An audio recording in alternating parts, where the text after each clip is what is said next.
Hey, hey, hey. Time for another Out of This World episode from our space. Have you ever been sitting there in disbelief, wishing you could wake up from whatever nightmare you find yourself in? But no matter what you do, the nightmare becomes relentless and you're unable to run away from whatever it is that is terrorizing you? Today's story walks us through the 7 levels of a hellish nightmare. We're all at the mercy of this cheating heart. For those who are already familiar with this story, use the timestamps to navigate to the most recent updates. My life is a wreck. There isn't a soul in the world I can talk about this with. I don't know if I need advice, a pep talk, or what. I use my main account for memes and other BS, but I made this throwaway because I'm going mad trying to cope. Life has pushed me to the edge and I'm struggling to find my integrity. Yet, I question what actually are the righteous things to do, say, and think. I guess to begin, I need to explain that I'm typing this in a hospital room. Yesterday, about 7:30 a.m., my wife and I were involved in a wreck. I came out with only a few cuts and bruises. Mary, my wife, suffered a crushed shoulder, broken collarbone, 3 broken ribs, and a collapsed lung. They expect her to fully recover, but for now, they have her heavily sedated. Having to type this out on a phone is a daunting task, but at the moment, I have the time to push through, even if I'm not sure I have the will to do it. I wouldn't be posting in this sub if things were perfect with our marriage, obviously. I just could never imagine my wife being unfaithful in any way. My heart is broken. I feel incomplete, like part of me is missing. And saddest of all, that part is sitting a mere 3 feet away from me. I had felt us growing apart over the last 3 months, but I couldn't come up with a reason why. We are both 34. Marie and I have known each other since we were children. We began dating in high school and all the way through college. She is the only woman I have ever done anything of a physical nature with. Up until recently, she could say the same. We married a year after college and had our first child, Michael, a year later. 3 years after my son was born, Carrie, our daughter, began a life of me trying to spoil her rotten.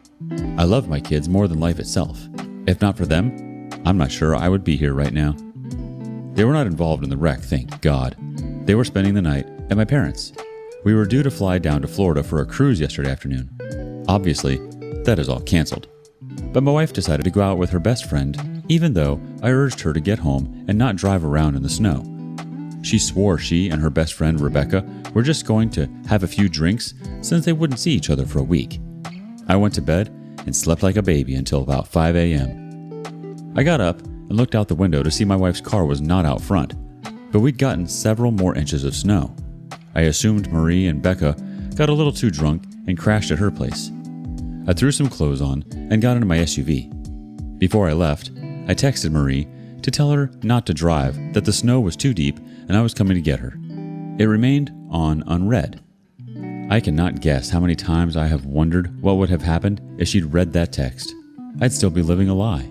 I'd still have a gut feeling, but I wouldn't be in the utter misery I now find myself.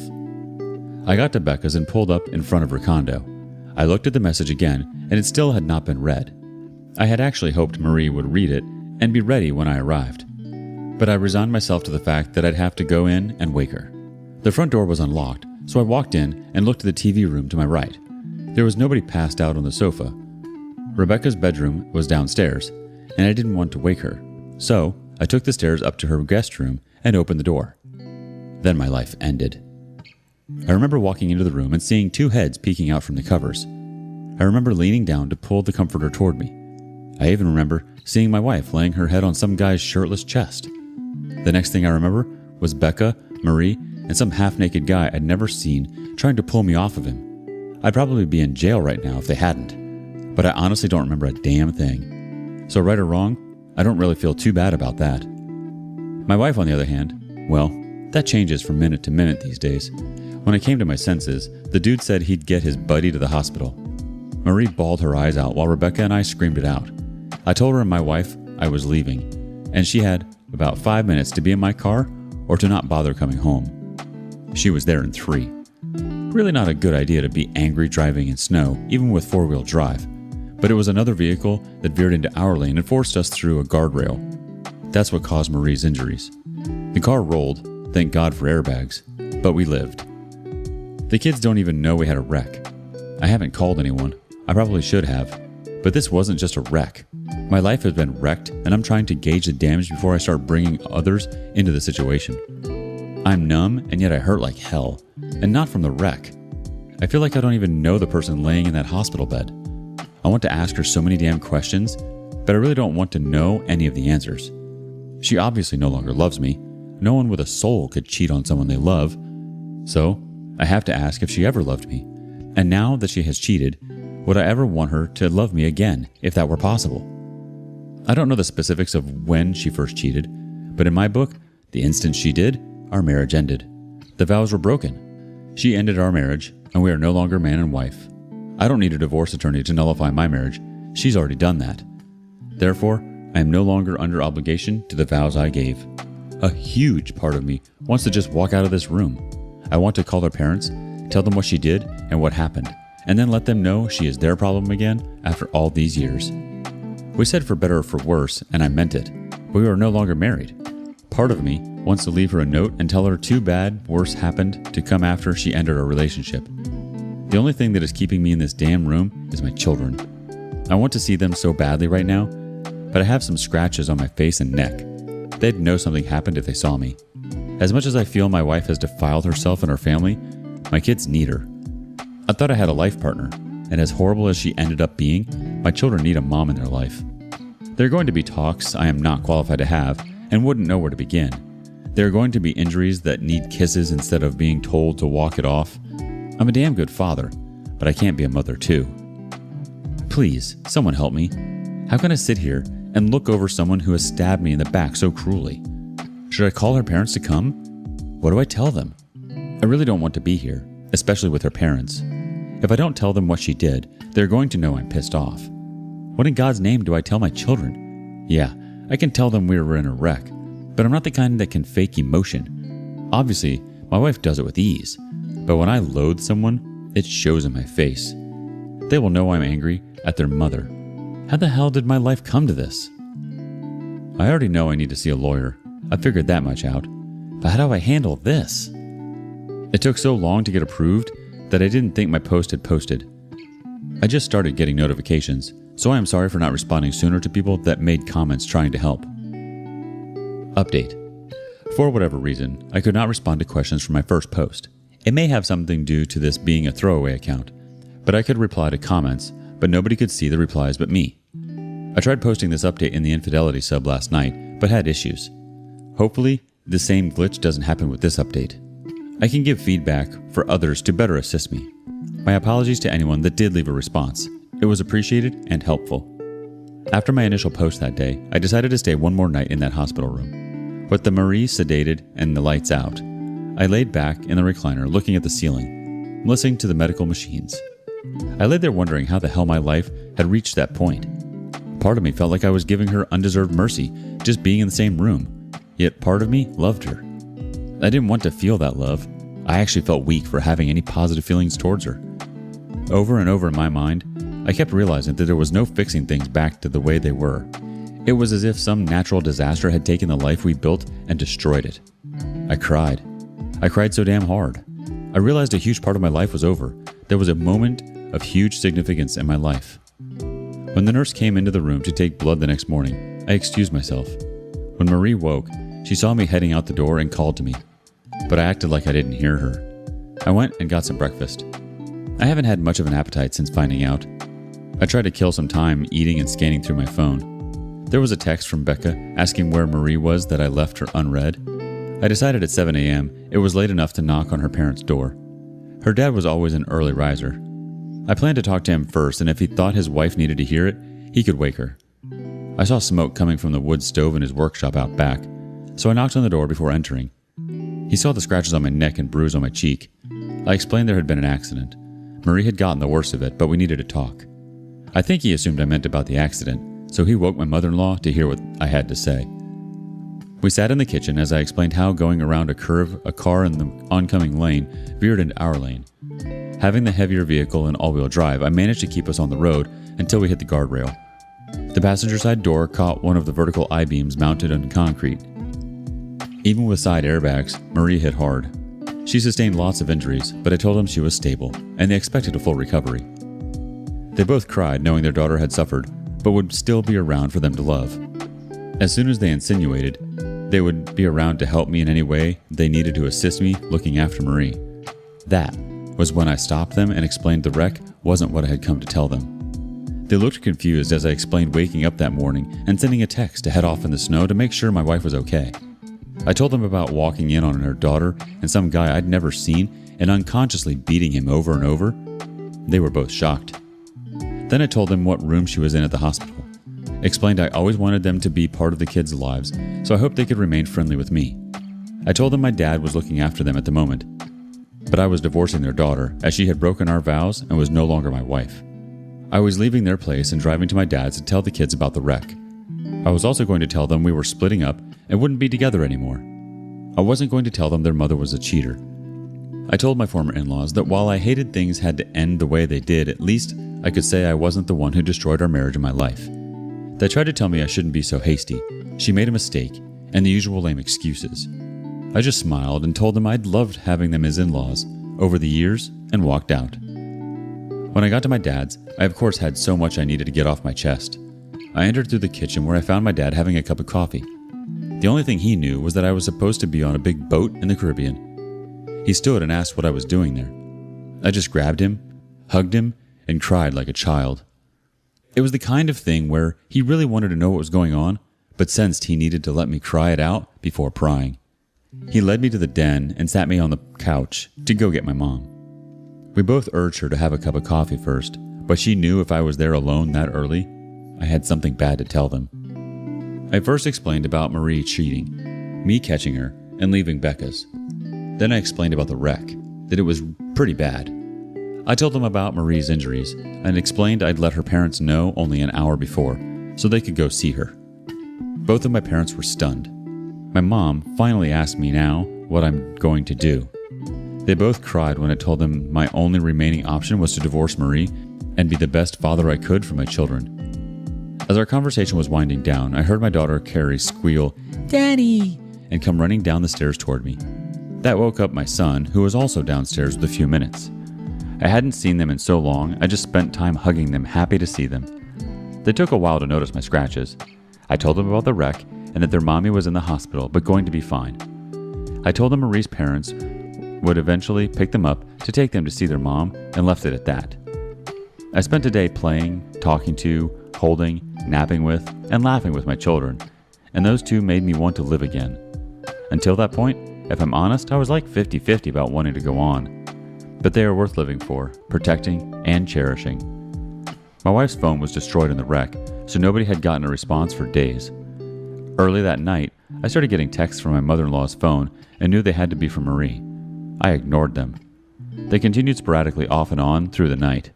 Turned off notifications. The next day, I spoke with 3 law offices about filing for divorce. I can't say I want or even need a legal divorce, but that will divide assets and determine custody of our children. What she does with who is no longer of any concern of mine. I met with 2, and I like the latter one quite a bit. I'll meet with the 3rd-rated lawyer to see if he wows me. If not, I'm going with the second firm's top divorce attorney. Either way, I will have removed 3 top legal sources from her list of candidates, and that's a win in my book. Custody is my primary focus. I'm not going for full custody, and I wouldn't want it if I could get it. They need their mother in their lives. But because she did what she did, she can never again be a part of my life. A go-between can drop the kids off on time whenever they need to be where they need to be. Not a reason in this world for me to ever say another word to her.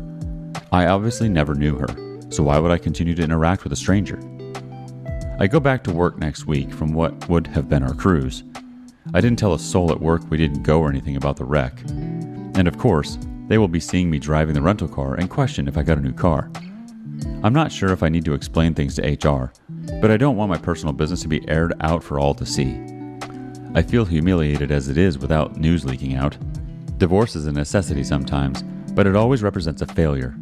But I'm done being an anchor for a ship that has already sunk.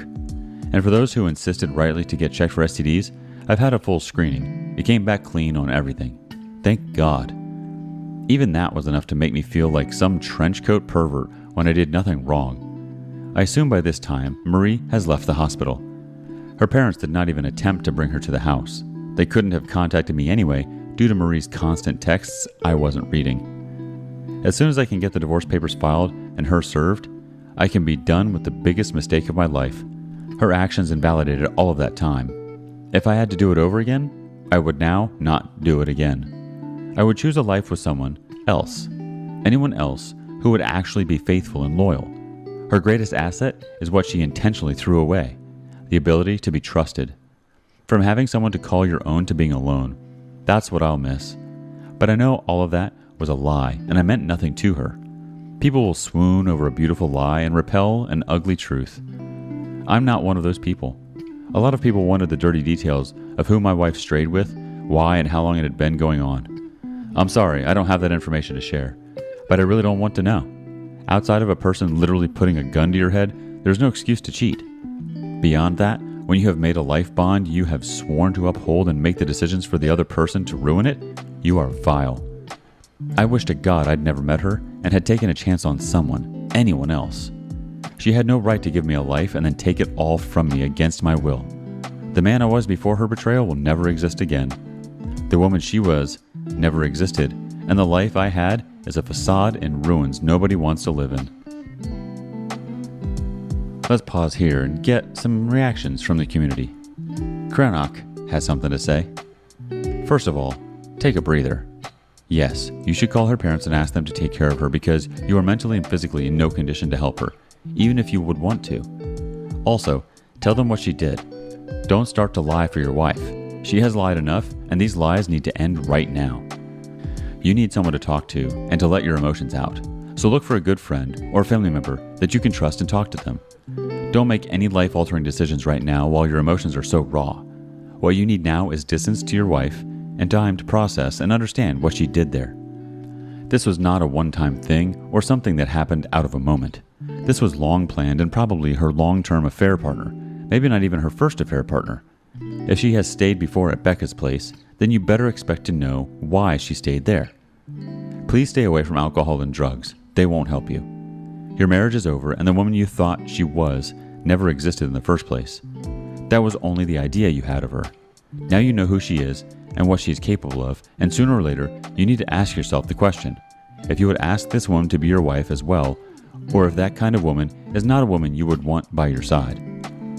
In the end, she never wanted to come clean, never wanted to end this and keep on to make decisions for her affairs and against you.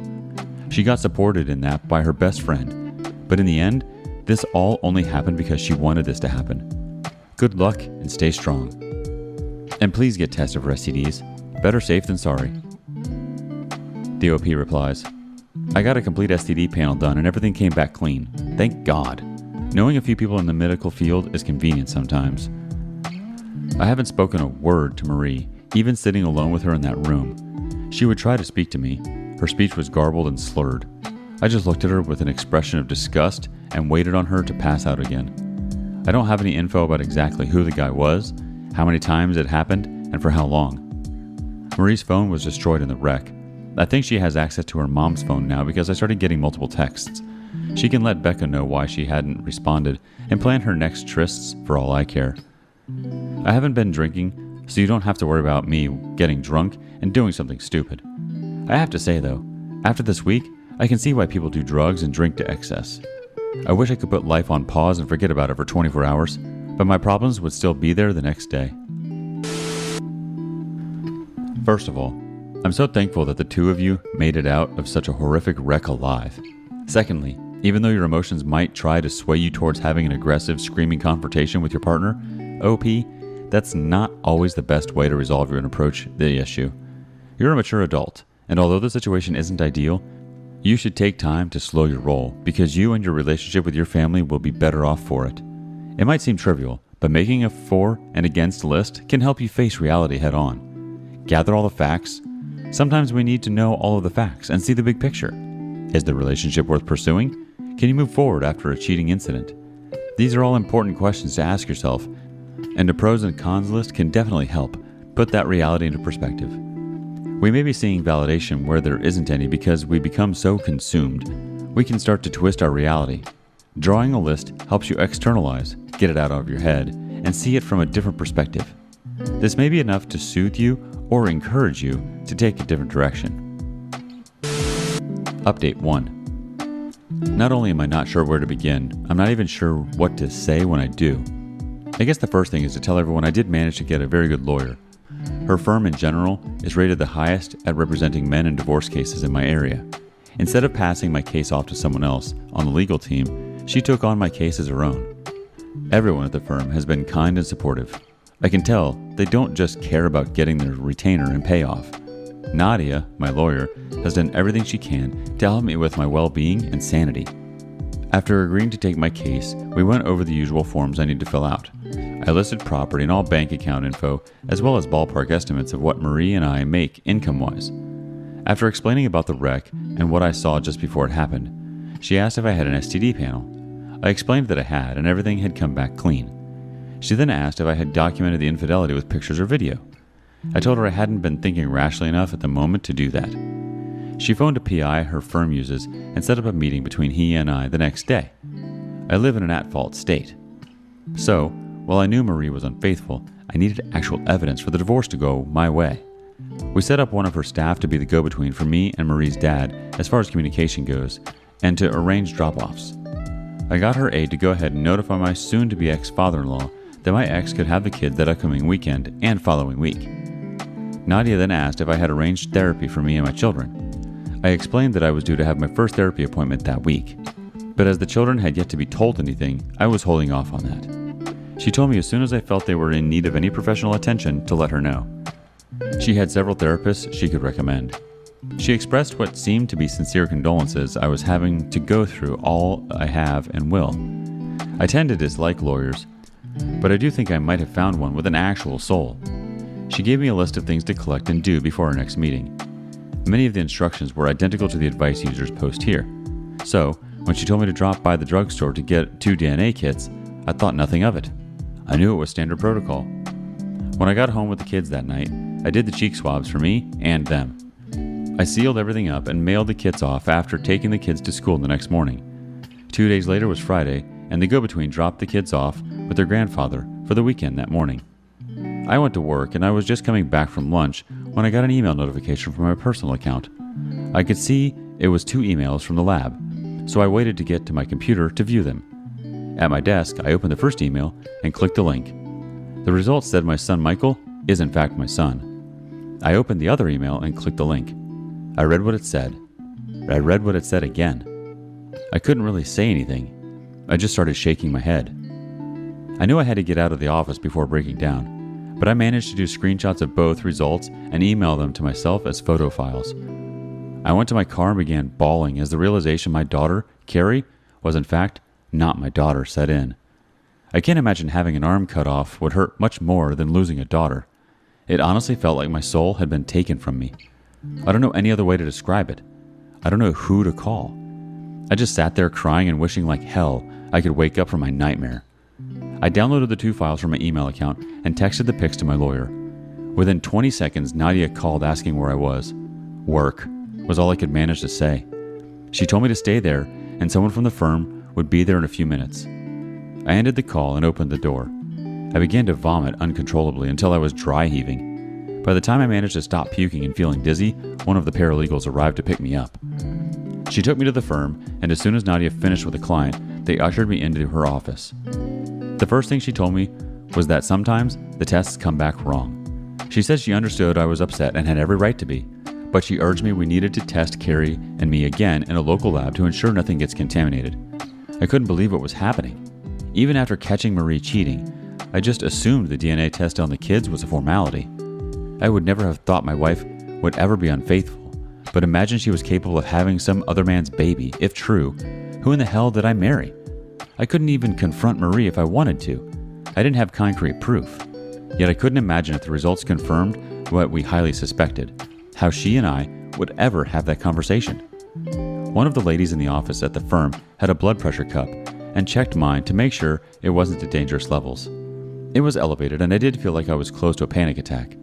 Yet I was numb and in shock at the same time. I wondered what was next. I struggled to grasp my little girl might have never been my little girl.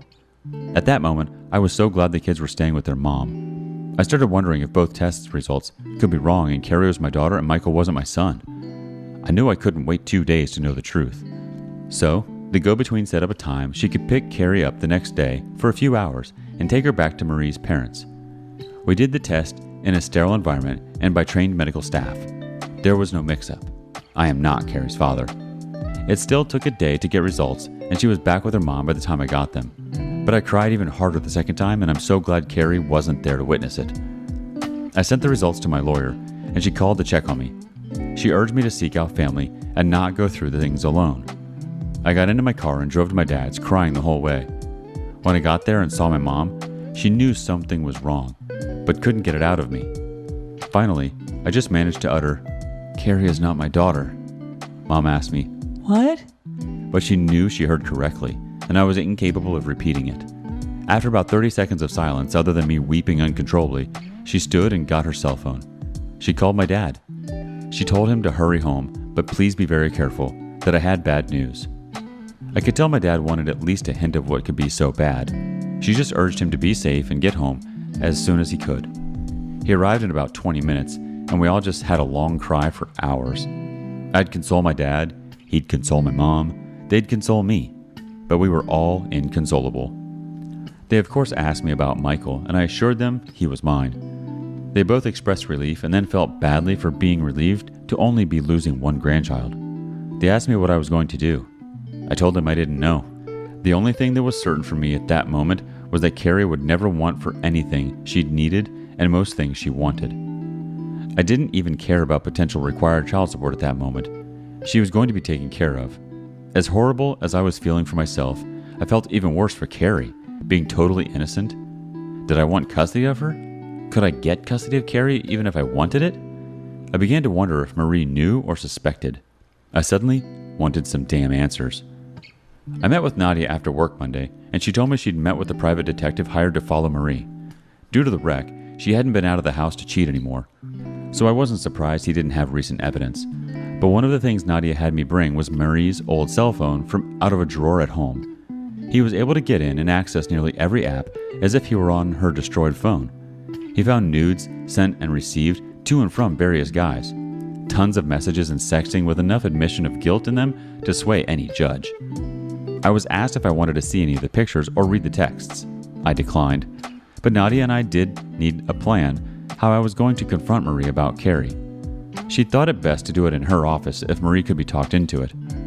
She called Marie's mom's cell in front of me. I heard Marie's voice for the first time since I left the hospital. Nadia got straight to the point and told her she needed to meet with me to explain a few things. My ex declared she'd been waiting and wanting to talk. She was asked if her lawyer could be contacted. Marie said she didn't have one, but said she was willing to come the next afternoon to talk. It was all I could do to get through that next day without crying like a lunatic at work and yet pretend to be getting things done. I was barely able to keep lunch down, but I left at 3 and headed to the firm feeling nauseous. I arrived first intentionally. I wanted her to be forced to enter, sit on the side away from the door, and unable to try and approach me. I was scrolling through pictures of our perfect family that never existed when she came in. She needed assistance walking and was still in 2 casts from the wreck. I didn't have to worry about her trying for a hug. I thought she might be playing it up for sympathy, but we did have a bad wreck. I finally wanted her just to sit the hell down so I could ask her to explain herself. Once we were all seated, water was offered, and the meeting began. My lawyer started by asking Marie if she minded us recording the meeting. She was fine with it. As soon as we started recording, my soon-to-be ex-wife began to try and apologize. I bluntly interrupted her and asked her point blank how many men had she cheated on me with and when did it start. There were enough confirmed hookups from the PI to know the guy I caught her with wasn't the first by a mile. She didn't know what we knew, of course, and I guess to reduce the severity of the incident before the wreck, her plan was to only admit to what she knew we knew. I asked her again, rough estimate, how many men she had slept with since our son was born. Giving that specific time frame seemed to give her a minute's pause, but she kept trying to act clueless. She still thought it was all a game at that point, and I was losing my cool. Nadia put her hand on my shoulder and gently pushed me back away from the table. She looked at Marie and asked if I was a good father. She quickly gave me a glowing review, saying she couldn't ask for a better father to raise her children. I wanted to stand and flip the table at the way she stated her children. Nadia then asked her if the other father of her child was going to be a good dad too. As Marie was asking what other father she was talking about, my counsel slid the paternity results for Carrie across the table. As much as I have hated what my life has become since discovering her cheating, I needed to be there to see her reaction in person. She was obviously shocked to know Carrie isn't mine, and she tried to hit me with the whole, "You're her father who has raised her," and I had to shut that down. I asked her who Carrie's father is. She looked down with a hint of shame, and I thought she might be protecting someone. When she said she didn't know for sure who Carrie's father is, Marie saw me truly break down in tears for the first time. I just couldn't take it anymore and lost it. Marie was crying, but asked to try and explain. She reminded me about the postpartum depression she went through after Michael was born. I did my best to be as sympathetic as I could at the time. I can say with certainty I spent every moment I could looking after my son so she could have time to herself. There were days she was so depressed she couldn't even get out of bed, and I looked after all of us. But I loved doing it. I loved doing it for the family I had. I remembered. I had actually been foolish enough to be thinking making it through had made our relationship stronger. And nope. She didn't blame it on Rebecca, but when she first got Marie to go on a few girls' nights out, I was relieved if not grateful. They'd been best friends for years but hadn't seen much of each other during the first pregnancy. Marie said she got really drunk the second time they went out, and she let some guy feel her up while she gave him head. She said she felt guilty about it for a while, for months, but she began to resent not getting to be young and free to be with whomever she chose. She told us she started hooking up with the guys that nights she would go out with Rebecca. Until the night before our wreck, she'd never not come home or come home late over the years. She claimed she didn't want to develop feelings for any of the guys. She claimed she always used protection and never slept with the same guy more than 3 times. She said she just wanted sex. I was dumbfounded. Finding out your wife is a filthy lying slut tends to do that. It was like learning your life is a reality show you didn't ask to be in. I wanted to yell at her, but I was too busy calculating how many men she possibly cheated on me with over a period of years. Nadia asked if she had any idea who Carrie's father might be, and she swore she always assumed she was mine. My lawyer pointed out that obviously something happened and suggested maybe a condom broke. When my wife confessed that it happened a few times with a few guys, I lost my shit. I asked her who in the hell she was, because I didn't know the person telling me such horrible things. Like she was telling me to pass the salt. I asked her when she started hating me and why. I asked her what I had ever done to warrant being treated like she did. How could she do this to her daughter?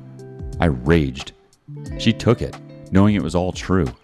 After what she'd just told me and what I expressed about how I feel about her, divorce is a given.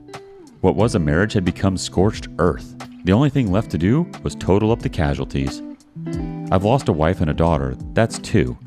A wife lost a husband, that's 3. A daughter lost a father, and a brother had his sister become a half. Then you get into grandparents and in-laws. Marie essentially destroyed 2 entire families. Her parents will not be okay with what she was doing, and I swear by all that's holy, I will let them see all the evidence the PI finds. She admitted to meeting with men from dating apps with Rebecca and using girl time as a time to hook up. She claimed she never meant to hurt me. She swore she had no idea Carrie isn't mine. I actually believe her because I had no idea either, but DNA doesn't lie. I asked why she didn't just divorce me. She came straight out and said because she didn't want to lose the security I gave her. She cried. All of it was said through tears, but I know my expression was of just scorn. I was disgusted at the person who sat across from me. I felt used, humiliated, emasculated.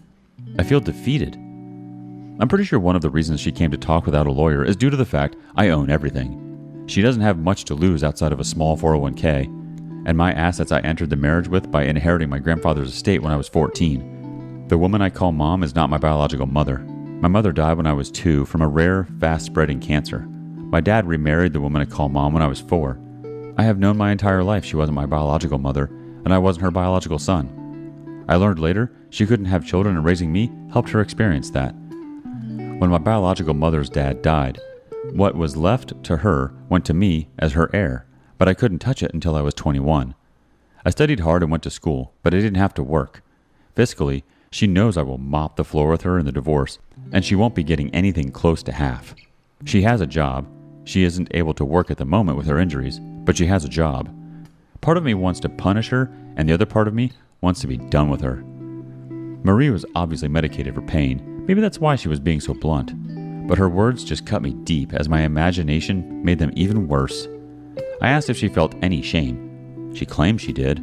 I asked how the hell we were going to find out who Carrie's father actually is. My soon-to-be ex-wife started in with the, "I already know who the father is." BS. I was not in the mood for some philosophical discussion about what constitutes being a father. Whomever Carrie's father actually is deserves to know, and she needs to know about his family for health reasons. The evidence the PI had found didn't stretch back to before Carrie was born. I asked her if she could find any of those men or had saved their numbers. She had the audacity to say the point of losing their number was to never see them again. My God, how did I not see that logic? I told her she might have wanted to keep his number to let him know he had a child on the way or she got an STD. I want my name off of Carrie's birth certificate. DNA proves she is her mother's child and not mine. As stated, I will support her financially on my own free will long past her turning 18. She will not want for anything. As for my son and custody, I'm truly not sure what to do. Before the paternity test, I was strongly going for a 90-10 arrangement, giving my ex-wife custody one weekend a month and certain holidays. Now that Carrie is not mine, I don't feel right about pursuing custody for her even if I could get it. As Michael is in fact her brother, albeit half, I don't want to take him from her too. I don't want either of them to suffer, but I haven't seen Carrie since the test results, and I can't let her see me break down because of them. God knows how much her therapy is going to cost me, but I will have to pay for it. There is no way to know if her real dad can afford it, and my own therapy will be enough to pay for some shrink's new beach house. Driving home after the meeting, a huge part of me just wanted to end it all. It seemed like the most beneficial solution for everyone but me. Both families could go on pretending about paternity. My ex could whore around openly while spending my grandfather's money, and the kids wouldn't have to deal with any broken marriage or failed relationships. But by the time I got home, I said, F that. Nadia is drawing up divorce papers and legal paperwork to have me declared not Carrie's father. That will make things take much longer. But I do not want any legal grounds that can force me to interact, pay for, or deal with offspring that are not mine. The legal team is doing research for ways to find out who Carrie's father is. Many of the ancestry sites suggest potential relatives when results come back. Right now, that's our first plan of action. Even if the results don't come back pointing to a certain individual, they might point to a brother, cousin, or another relative. Whomever the guy is, he may not be ready to accept a child he didn't know about.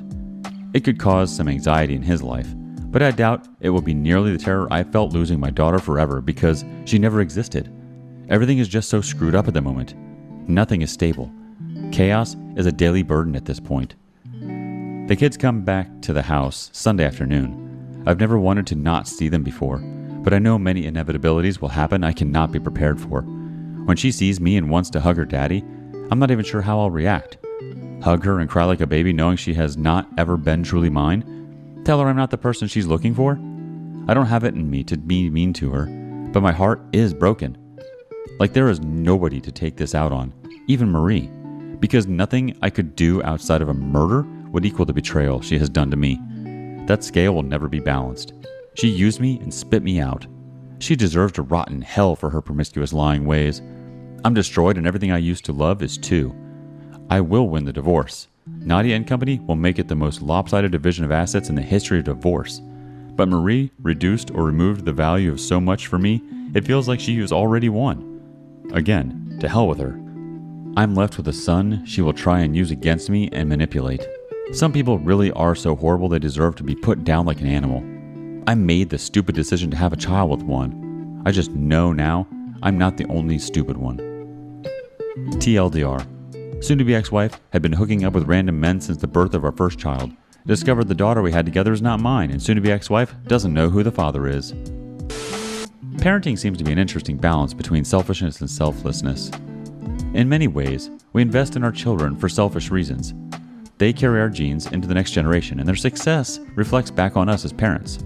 Yet much of what we do as parents is about selfishly putting our children's needs above our own. It seems to me that men who completely abandon a child because of DNA test says they aren't biologically linked reveals that, for them, parenting was only ever a selfish pursuit.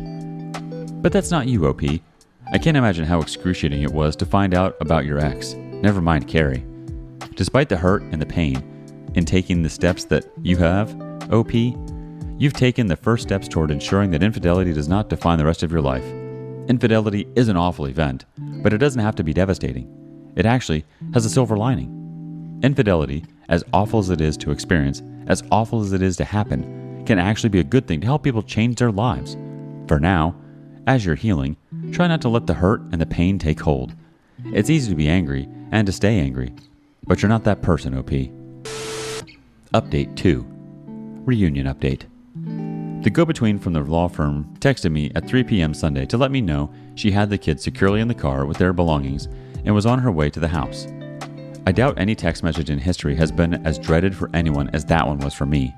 What made it all the more tragic was the fact that weeks before, I would have smiled and anxiously awaited the text. Suddenly, a reunion I would have been yearning for was something I dreaded. I had no plans to mention divorce, paternity, or any issues with the kids.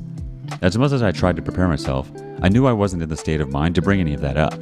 My goal was for things to go as normally as they could, like the other times they stayed with grandparents while Maria and I were on vacation. That's what I wanted. I knew reality was going to be something completely different, and I had little control over any of it. Jessica, the intern from the firm, pulled into the driveway. I watched them pull up from the front bay window. I walked outside and down the steps as the car pulled to a stop. I was smiling as I approached the passenger side of Jessica's car. As soon as I saw Carrie in her car seat beaming a huge smile at me, I started crying. Oh, I was still smiling. You couldn't have knocked that dang smile off of me with a 2x4. I just hoped if I maintained a smile, it might convince the kids and myself everything was okay. Wish I'd had a plan B.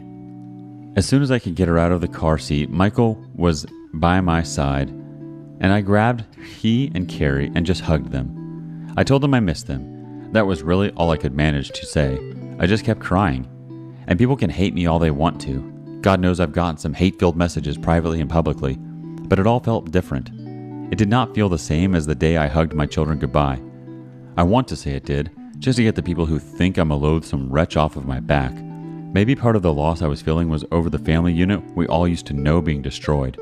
My heart was just flat out broken. Seeing them and knowing she isn't mine just broke my heart all over again. That is what my life has become. Every single damn day it feels like there is a new heartbreak. I learn more of the extremes of Marie's cheating escapades. I discover pain I can't shield the kids from. I am reminded of the past bonds and know they were all founded on lies. I keep backing away from the volcanic epicenter of chaos that started when I caught Marie cheating. But I keep getting blasted with stray boulders of betrayal daily, learning how much I have been deceived. Jessica was a saint helping me get them into the house. I grabbed all of their belongings like a pack mule, and she closed the doors and trunk. As soon as I placed their bags down on the floor, I turned to see Carrie looking up at me. She didn't say anything. She just looked up at me with those eyes like she knew I was the one that needed the hug. I squatted down. She walked into my arms and wrapped her little arms around me as tightly as she knew how. That child broke me. I wanted to be strong, but no kid should hear a parent cry like that. Everyone keeps insisting I do the things that damage them the least. That's great, even logical. But what if everything damages them? What if there is no way to keep the damage from happening? Allowing her to see a source of strength and security destroyed has to be damaging her. How could it not? If I abandon her, it would destroy her. Yet by staying in her life, I am damaging her as well. A 6-year-old shouldn't have to console a grown damn man, especially for something that isn't her fault. My soul was seething with rage toward Marie at that moment, but the little girl she lied and told me was mine just showed me love the only way she knew how, and kept hugging. The indisputable truth of the matter, the epiphany I had at that moment, she and I are both victims. As the adult, I'm supposed to be able to maintain and handle it better. She doesn't even know she's been victimized yet. It's just as if she and I were the only survivors of a plane crash. We survived, but it's going to leave scars on our souls. But as the survivors, we need to stick together. We need to be there for each other because we're going through the same damn thing. Yes, very different perspectives. But at that moment, I was feeling the loss and yet sparing her much of the pain by taking it upon myself. I have been looking at this as Marie taking my daughter from me. But it is just as true to say Marie took her father from her. The villain in this damn story is Marie. I'm done feeling like I should feel guilt for anything I feel right now. There is no paternity handbook that I'm aware of. Reddit knows how to respond when someone is being cheated on and gives top-notch advice all the way through the divorce. The proper way to react when you find out the daughter you raised was never yours? Get the hell out of here with that crap. Nobody can tell me how the hell should feel or react. The only analogy I can give is children switched at birth. That's a couple facing that together. They were both deceived. They both get to find out the offspring they were told was their flesh and blood was really the sperm and ovum from another couple. Unless you've endured that or the same thing I am right now, you can't grasp how it feels. After about a half an hour, I managed to get my crap together. Jessica left after getting a hug from all three of us. I handed her a small envelope with $500 inside and told her it was for gas. I knew she drives an EV, and she knew it wasn't for gas. I carried Carrie around in my arms as Michael showed me some of the things he'd helped make with his grandfather. Carrie just kept her arms around my neck, making sure I knew she'd helped stain some of the wood. I went into my standard "I don't believe you" game. Michael joined in. That devolved into a tickle session first for Carrie, then Michael. I cannot convey how wonderful and at the same time heartbreaking it was to hear Carrie's squeals of laughter. Seeing Michael happy and laughing was a joy for my broken soul, because I knew the future held little to none of what we were at the moment enjoying. They teamed up to wrestle me. I liked seeing them work together, even if it was against me. Father or not, by the time she's old enough to date, I'll have her able to say no with feeling. I put on some music. Ever since she was a baby, Carrie has loved music. I have danced with her from the first week she was born up until the previous month. I'm sure I look goofy. I don't care. I have fun, and she loves acting as silly as me. I got Uber Eats to bring takeout for dinner. We aren't Asian, but sure as hell eat like it. Michael can throw down some lo mein for a 10-year-old, and for whatever reason, Carrie loves crab rangoon. I didn't eat much. My appetite has taken care of any weight loss issues I had. I just enjoyed getting to have dinner with them again. They both had school today, so I got them bathed, PJ'd, and ready for bed. Michael likes to read a book as he is settling down. I gave him a hug, told him I loved him, and I'd see him in the morning. I got Carrie tucked into bed and read her storybook while pointing out things in the artwork. I had her about ready to nod off, and I felt myself welling up with tears. I kissed Carrie on her head and told her, "I love you," for the first time since finding out. Call me the biggest a-hole on the planet, I don't care, but saying it was like allowing myself to admit it. Everything in my life has been a struggle in recent days to figure out what is real and what wasn't real. My love for Carrie is real. I love her. I do feel different. Right or wrong, I do. But I love her. I went from not wanting to take anything away from her to continuing to want to give. It's a huge difference. But anyway, I was sort of waiting for Carrie to tell me she loves me. I mean, I know she does, without her saying it. No, she took the moment to tell me, "Mommy loves you." I knew what she said. I made a point not to snap at her and be as sweet as I could, possibly when I asked her, "Carrie, why did you tell me that?" She said Mommy told her. I very sweetly asked if Mommy just said that or if Mommy told her to tell me that. It seemed my soon-to-be ex-wife had to explain why I hadn't been to visit, wouldn't be coming over, and she wouldn't be coming home with them. She actually told the kids her parents' house was her new home, which I was kind of glad. But the "I love you" BS, I still had to get to the bottom of. I pried some more. Then Michael came into the room. He revealed their mom had told them she wouldn't be coming home because I didn't love her anymore. What the F was I supposed to say to that? Yep, it's all on me. I just fell out of love with your mom. Blame me was not happening. I called our usual sitter. I asked if there was any way she could come over for a few hours to look after the kids. Since they were already in bed and that meant she could study while getting paid, she agreed. I got into the car and made a beeline for my in-laws' house. I didn't bother calling first. When I got there, I knocked on the front door and asked to see Marie. Her mom led me to her childhood room where she was recuperating from her injuries. I turned to her mom and placed my hand on the doorknob before telling her Marie and I needed to chat. She sensed I was a little on the pissed off side, so she scurried out of the blast radius. As soon as the door was closed, I asked just who the F she thought she was trying to pin our split on the fact I could never love her again. She said it was the truth. I told her perhaps, but the reason I could never love her again is the fact she is a lying, deceitful, worthless, promiscuous, lying whore. Way to deflect blame on her little role and everything. She then said she's already tried to apologize, but I didn't want to hear it. I exploded. I asked her what effing good a dang apology was going to do. It wasn't going to undo the damage, and it wasn't going to keep the damage from happening. And in spite of all of that, I didn't believe she was truly sorry for what she'd done. I asked her how she could manipulate 2 innocent children to make me look like the bad guy if she had any guilt. I asked her at what point I became the bad guy that destroyed our marriage. Without missing a beat, she told me when I didn't give her a second chance. Not going to lie, I stopped her and asked how much pain medication she was taking and if she was drinking alcohol with it. That was the only logical way I could see her thinking a worthless lying tramp deserves a second chance, mercy, and to be treated with dignity and respect. Nope, she lost all that by her own actions.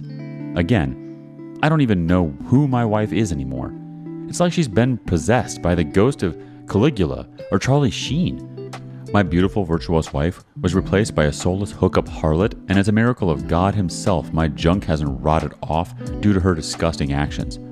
I asked if she felt justified destroying everything in her life for sex. She said it wasn't just for sex. I reminded her she claimed to want no emotional involvement. She said much of it, especially at first, was about validation. She said she liked being chased. She got pissed when I asked how she could ever consider herself chaste. But she can go get bent. Actions affect how you are perceived the rest of your days. She can deal with it. Marie and I ended up talking several hours. When she went through the depression after having Michael, she even told me I had been the best supportive husband she could have asked for. So I had to ask, why betray me so cruelly? She said despite such a happy event in our life, there was a part of her so anxiety-ridden she actually wanted to die. She said she felt love in her heart for me and for Michael, but for some reason she couldn't understand she felt depressed and dead inside. She stayed out of work for an additional 6 months due to her issues. I got her the best shrinks and doctors money could buy. She admits as much, and she said even that started making her feel guilty. Feeling she was letting me down, I was carrying us. She said she felt overwhelmed even though she knew she wasn't bearing any of the burden. She said she started to doubt if she ever could have become a mother despite always wanting to be a mom. She withdrew from friends in person and via internet text. She told me every day she loved me and apologized. I told her she had nothing to apologize for. I just wanted her to get better. Maybe she was apologizing for what she was about to do. When Rebecca came to the house unannounced that first day, I was so glad to see her. I knew Becca was ballsy enough to not be pushed away, but be kind enough to get Marie to open up. It still took months before anything that could be considered a night on the town occurred. Just getting Marie to go to Starbucks was a victory at the time. There are a ton of guys thinking I'm the biggest schlep on earth, letting my wife go to bars or clubs with a single girlfriend. 99% of the time, you would be 100% correct. And I should have put a stop to it much sooner. But at that moment in our lives, after all the sadness and isolation, getting her out and about seemed to cheer her up even after just the first time. She tried to explain she'd suddenly become a wife and mother in a period of 2 years. She said seeing how thirsty men were for her, even if it was for sex, boosted her ego. She claimed the first incident wouldn't have happened if she hadn't been so drunk, but it happened willingly. Once the knob was slobbed, she knew I'd never touch her again if I knew. She knew she'd lose everything because she came into the marriage with nothing. I asked her if she ever thought I'd find out about her cheating, or how I'd react if I did. She said she knew it would destroy me. She claimed she felt horrible about it. I asked the obvious question, why continue to cheat? She claimed as soon as she sobered up after cheating, she felt guilt, shame, and regret. I did remember her being really sad for a week after going out the first time.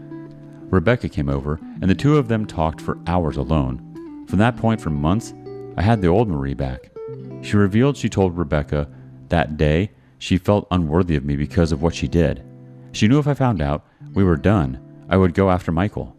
She claimed she decided to take it to the grave and try to be the best wife she could be in every way to make it up to me. Red flag, yeah, now. Think I'm a fool all you wish. But we had a baby to look after, and I had been doing 95% of the caregiving. Overnight, I got my wife back. At the time, I would have been stark raving mad to think that was a red flag. It was a damn miracle at the time. Within 2 weeks, I was back working part-time, then full-time once Marie was fine as a stay-at-home mom. Looking back, the time just before and just after Michael was a year old, those had been some of the happiest of our lives, at least for me. To find out it was all due to her trying to make up for blowing a stranger in his car forever altered those happy memories. I asked why she cheated again, if I just wasn't enough for her. I had always thought we had a great sex life aside from her depressed period. She always acted like she enjoyed sex with me. She claimed the longer she went keeping the secret, the worse she felt about herself. But unlike before after Michael was born, she couldn't let on to me how she felt. She knew I'd want to know why she was sad to comfort her, but she couldn't tell me. She claimed the internal struggle, keeping the secret and living the lie of a facade of happiness. She reminded me when I went to a reunion of my bio mom's family out of state. I took Michael with to introduce him to her family for the first time. Marie canceled at the last minute, claiming she was ill. I couldn't have stopped her from cheating on me at the moment. That was already done. But I might have kept her from heading down a road that would deceive me for 6 years that something I cherished was never mine. I wasn't blaming myself. Her ass could and should have been on that plane. No, actually, she should have already confessed to her infidelity and let me move on with my life. Yet somehow, multiple mistakes, complicated with multiple lies, with little concern for consequences, and that's my burden to bear now? That's something you do to an enemy, not someone you claim to have ever loved. She gave me some story about being so depressed that weekend while I was away. She knew she was unworthy even if I didn't. She was punishing herself, even if I didn't know she deserved it. At least that was the way she rationalized it. She knew if I knew I would view her as a whore and be disgusted with her. I never stopped showing my love, telling her how much I loved her. But she said at some point she realized if I knew the truth, I wouldn't love her. The attention I focused on her didn't matter. It didn't carry the same weight as before. Because she realized she was unworthy of the attention. And I'd realize that too if I knew about her sleazy rendezvous. She said she called Becca for a shoulder to cry on, who convinced her to go out for drinks. According to her, she spent the first part of the night crying and asking what she should do. The bartender bought her a few shots to help her cheer up. She didn't have to say Rebecca nudged her towards some flirting. She found herself kissing the guy in the back alley behind the bar and stopped herself. She went back inside feeling even worse than before because she realized she'd cheated yet again. More alcohol. Becca needed someone to help Marie inside. She asked the guy who had just had his tongue down my wife's throat. Rebecca left him alone and clothes came off. I asked her if she once thought of Michael, if I ever entered her mind as she betrayed us both. She got pissed and told me she never betrayed her son. I let it be known she betrayed not only me and Michael, but Carrie, our parents, everyone who watched us take our vows and got above. She betrayed the sanctity of our family and marriage. But I stopped and just shook my head, telling her despite what she'd done to that point, she should have just let me go. I told her I would have looked out for Michael. She could have whored around the whole entire state after we divorced. I told her I would have gladly written her name on bathroom stalls for her, but she didn't. She kept lying. She kept cheating. So much of it disgusted me to hear. Like, she had an actual strategy after the first few guys. She didn't want them getting attached to her as she wasn't going anywhere unless she had to. She wasn't looking for an emotional connection. She called it fishing. Getting a guy's number, break the ice, give a little nibble, pull away, get them to pursue, but on her timetable. When she said she already knew, I thought she was beautiful. Getting second opinions didn't feel like a bad thing at the time. I just looked at her shaking my head. At any rate, the bartender is not Carrie's father. That much we are sure of. He was months too early in the game to have been the sperm donor, and she claims they only hooked up that one time. I asked if she could remember the names of the specific guys she was talking to and getting to pursue her. Maybe a couple of first names, but I wouldn't know where to find them. Was enough to shut that conversation down for the night. Yeah, I wanted more answers, but the details of the BS aren't coming out in one night, and that wasn't what I came there for. She was seated in a chair to be able to prop up her cast on pillows. So, I got down inches from her face, told her she was a pitiful excuse for a human, and I truly believe she has no soul.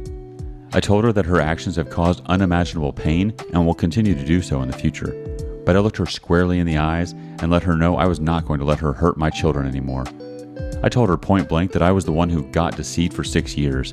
If anyone was going to be getting a little slack for focusing on his needs, it was going to be me.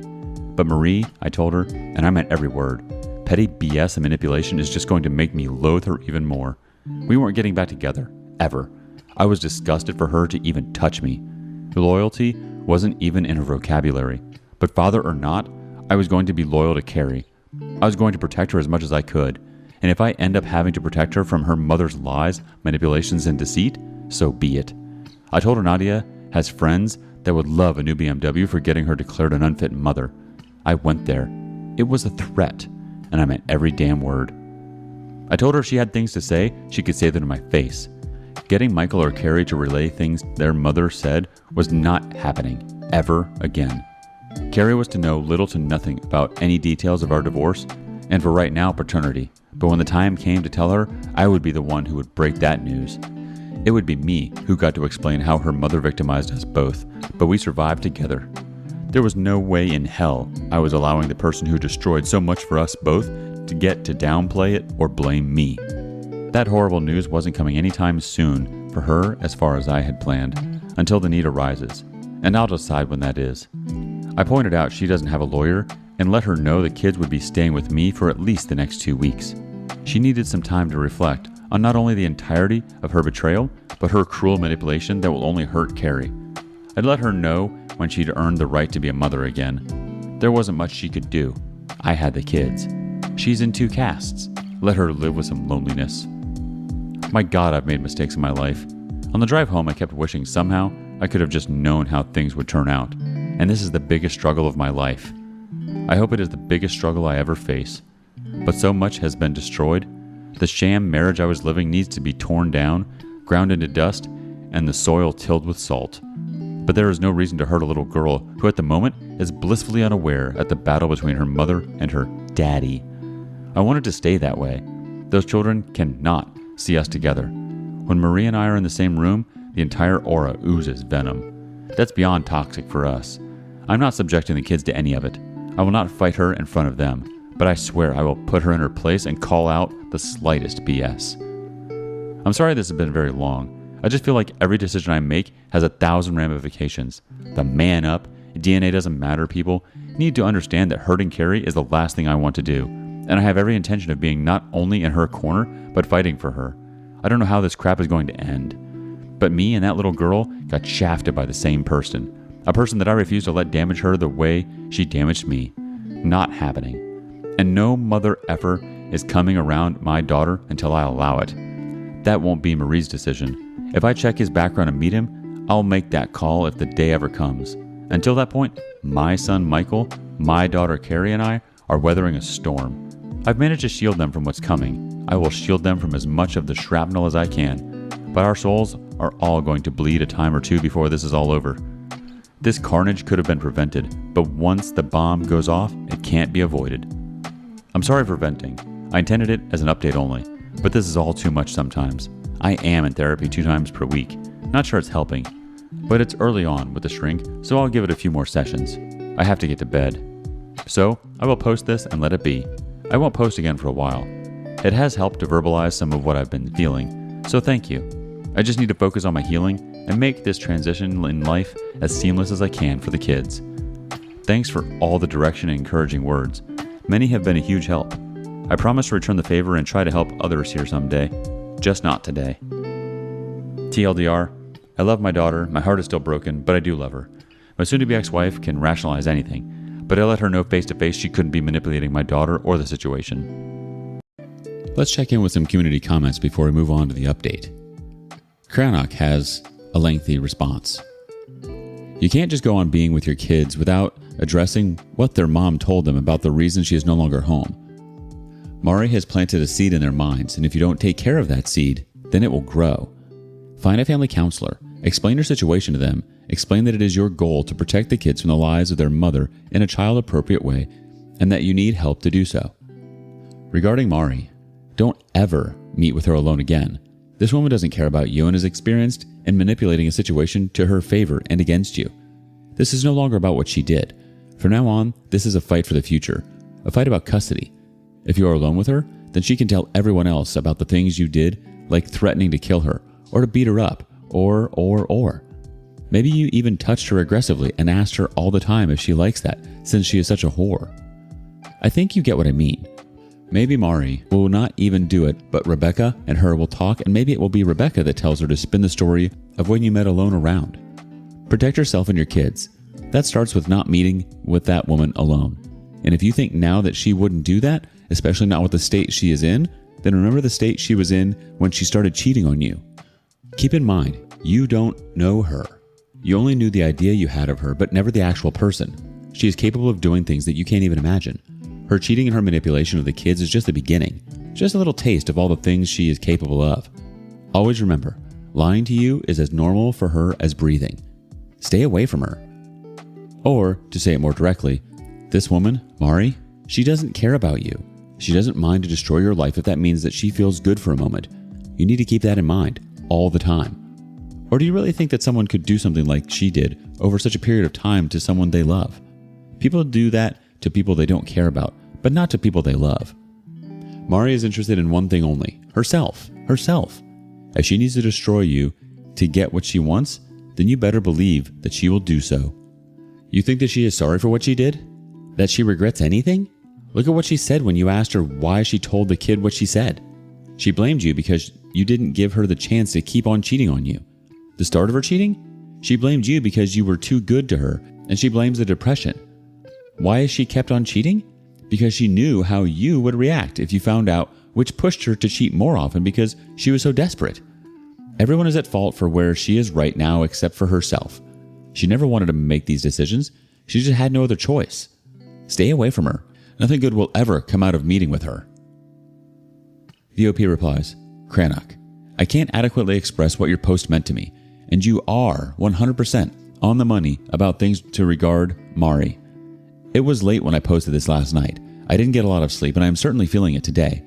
I appreciate every single comment and word of encouragement from everyone, but I don't have the time to respond to each, as much as I'd love to. So I'm only replying to your comment about this post. A few months down the road or longer, when things have settled, I may give an update and answer any question that arises. I was a dang idiot to go over there and confront her. I should have been recording the conversation at the very least. I like to think her parents wouldn't take her side if she accused me of abuse that night or anything, but she is their daughter, yes, as far as we know. They are disgusted by what she has done.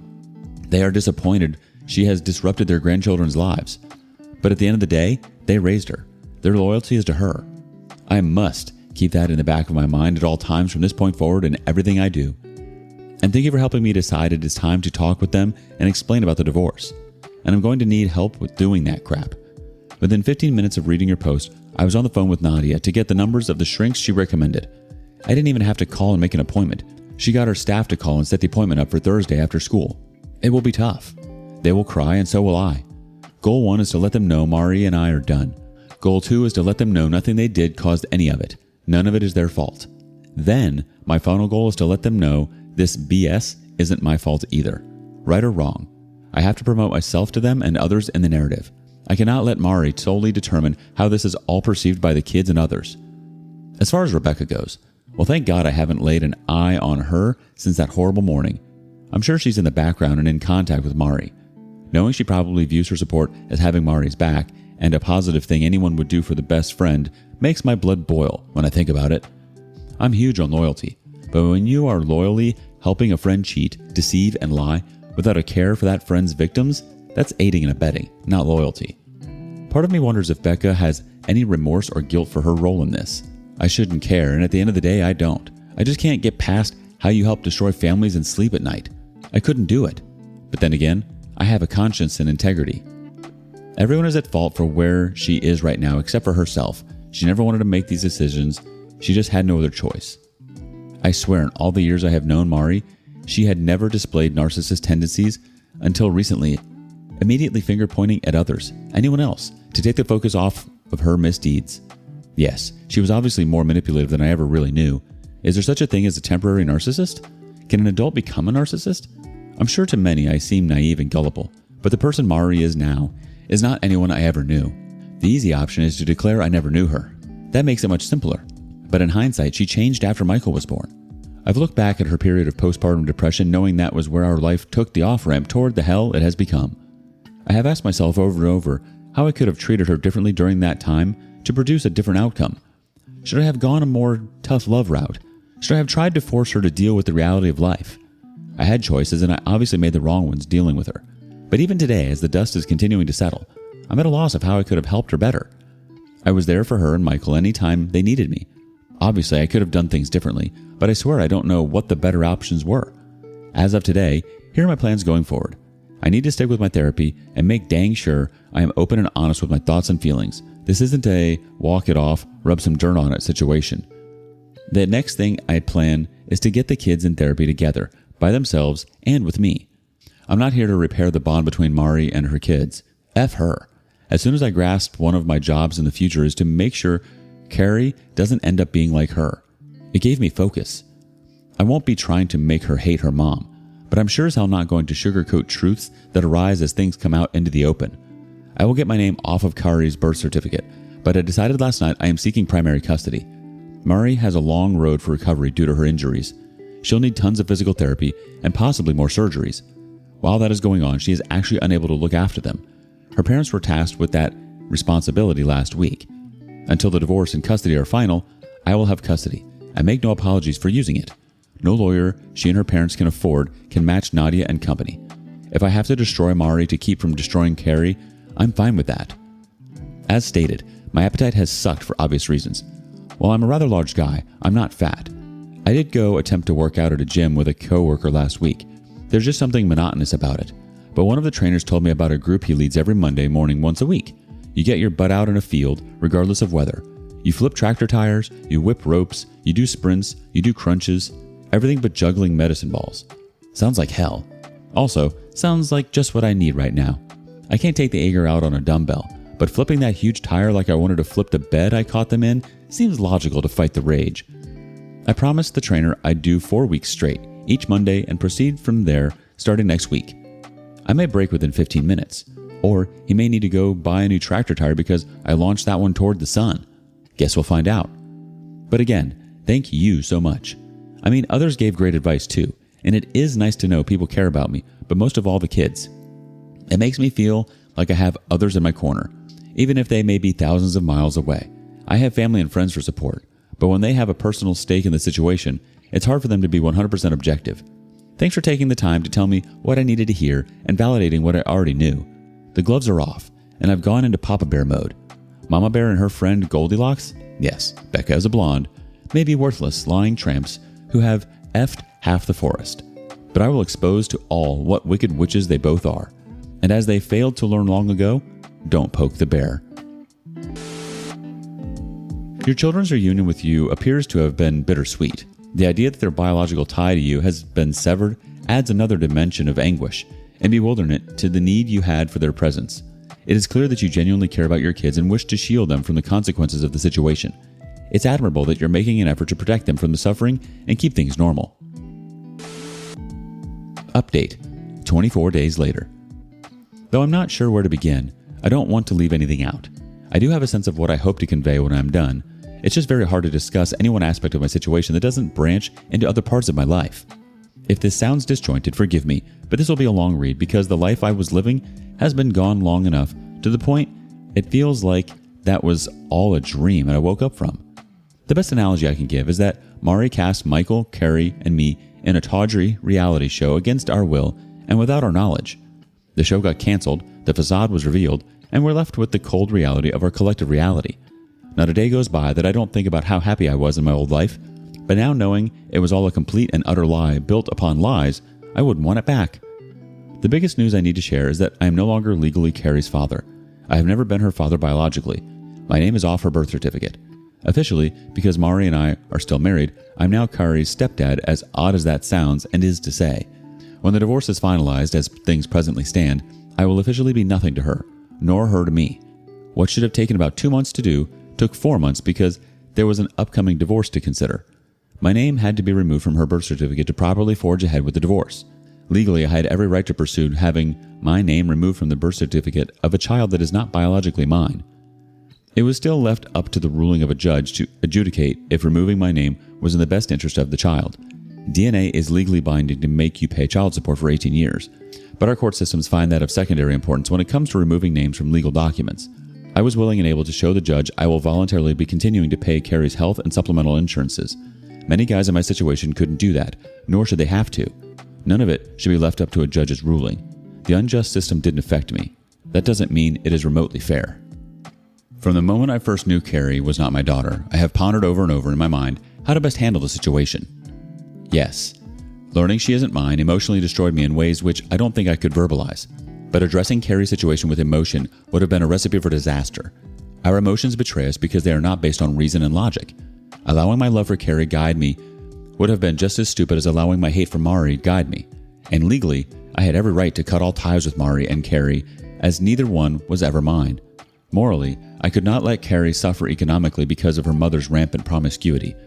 Ethically, I could not allow her to feel any of what her mother did was her fault in any way. At the end of the day, and after a lot of soul-searching, I came to the realization she and I were both victimized by Mari. My soon-to-be ex-wife removed my agency in regard to every aspect of our relationship when she cheated. I wasn't told she no longer loved me, or never actually did. I was not allowed to know she'd been unfaithful. I wasn't informed I was no longer her one and only. I was kept from learning she conceived a baby with a stranger and had me raise that child as my own for 6 years. Carrie didn't get a say as to whether she would have chosen me as her dad. She never got a voice to tell her mother what she had done to both of us was sheer evil. I wanted to give us both a voice. The day after my name was officially removed from Carrie's birth certificate, I filed a petition to legally adopt her as my daughter. That had been my plan all along. Once I could be certain just seeing her wouldn't be a reminder of her mother's betrayal. I just had to know that one thing to be sure. And I couldn't know it until I saw her face to face, after learning she's not my biological daughter. If seeing her had felt like a slap in the face her mother gave me when I caught her cheating, I couldn't have done it. People are free to think I'm wrong for feeling that way. Fragile masculinity, I believe, was the term a toxic feminist used toward me when I wasn't sure how I'd react to seeing Carrie again. If I had totally abandoned Mari and Carrie, which I had every legal right to do, I still wouldn't be in the wrong. And I won't pretend that keeping Michael in my life didn't influence my decisions, since Carrie is his sister and Mari is his mom. He's a good big brother and she loves him. The fact mattered in the choices I have made.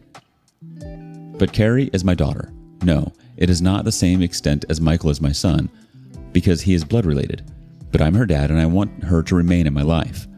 I just felt I needed to legally set the record straight and open avenues to opportunities we never got. On the surface, it seems like pointless legal actions to get right back where I stood.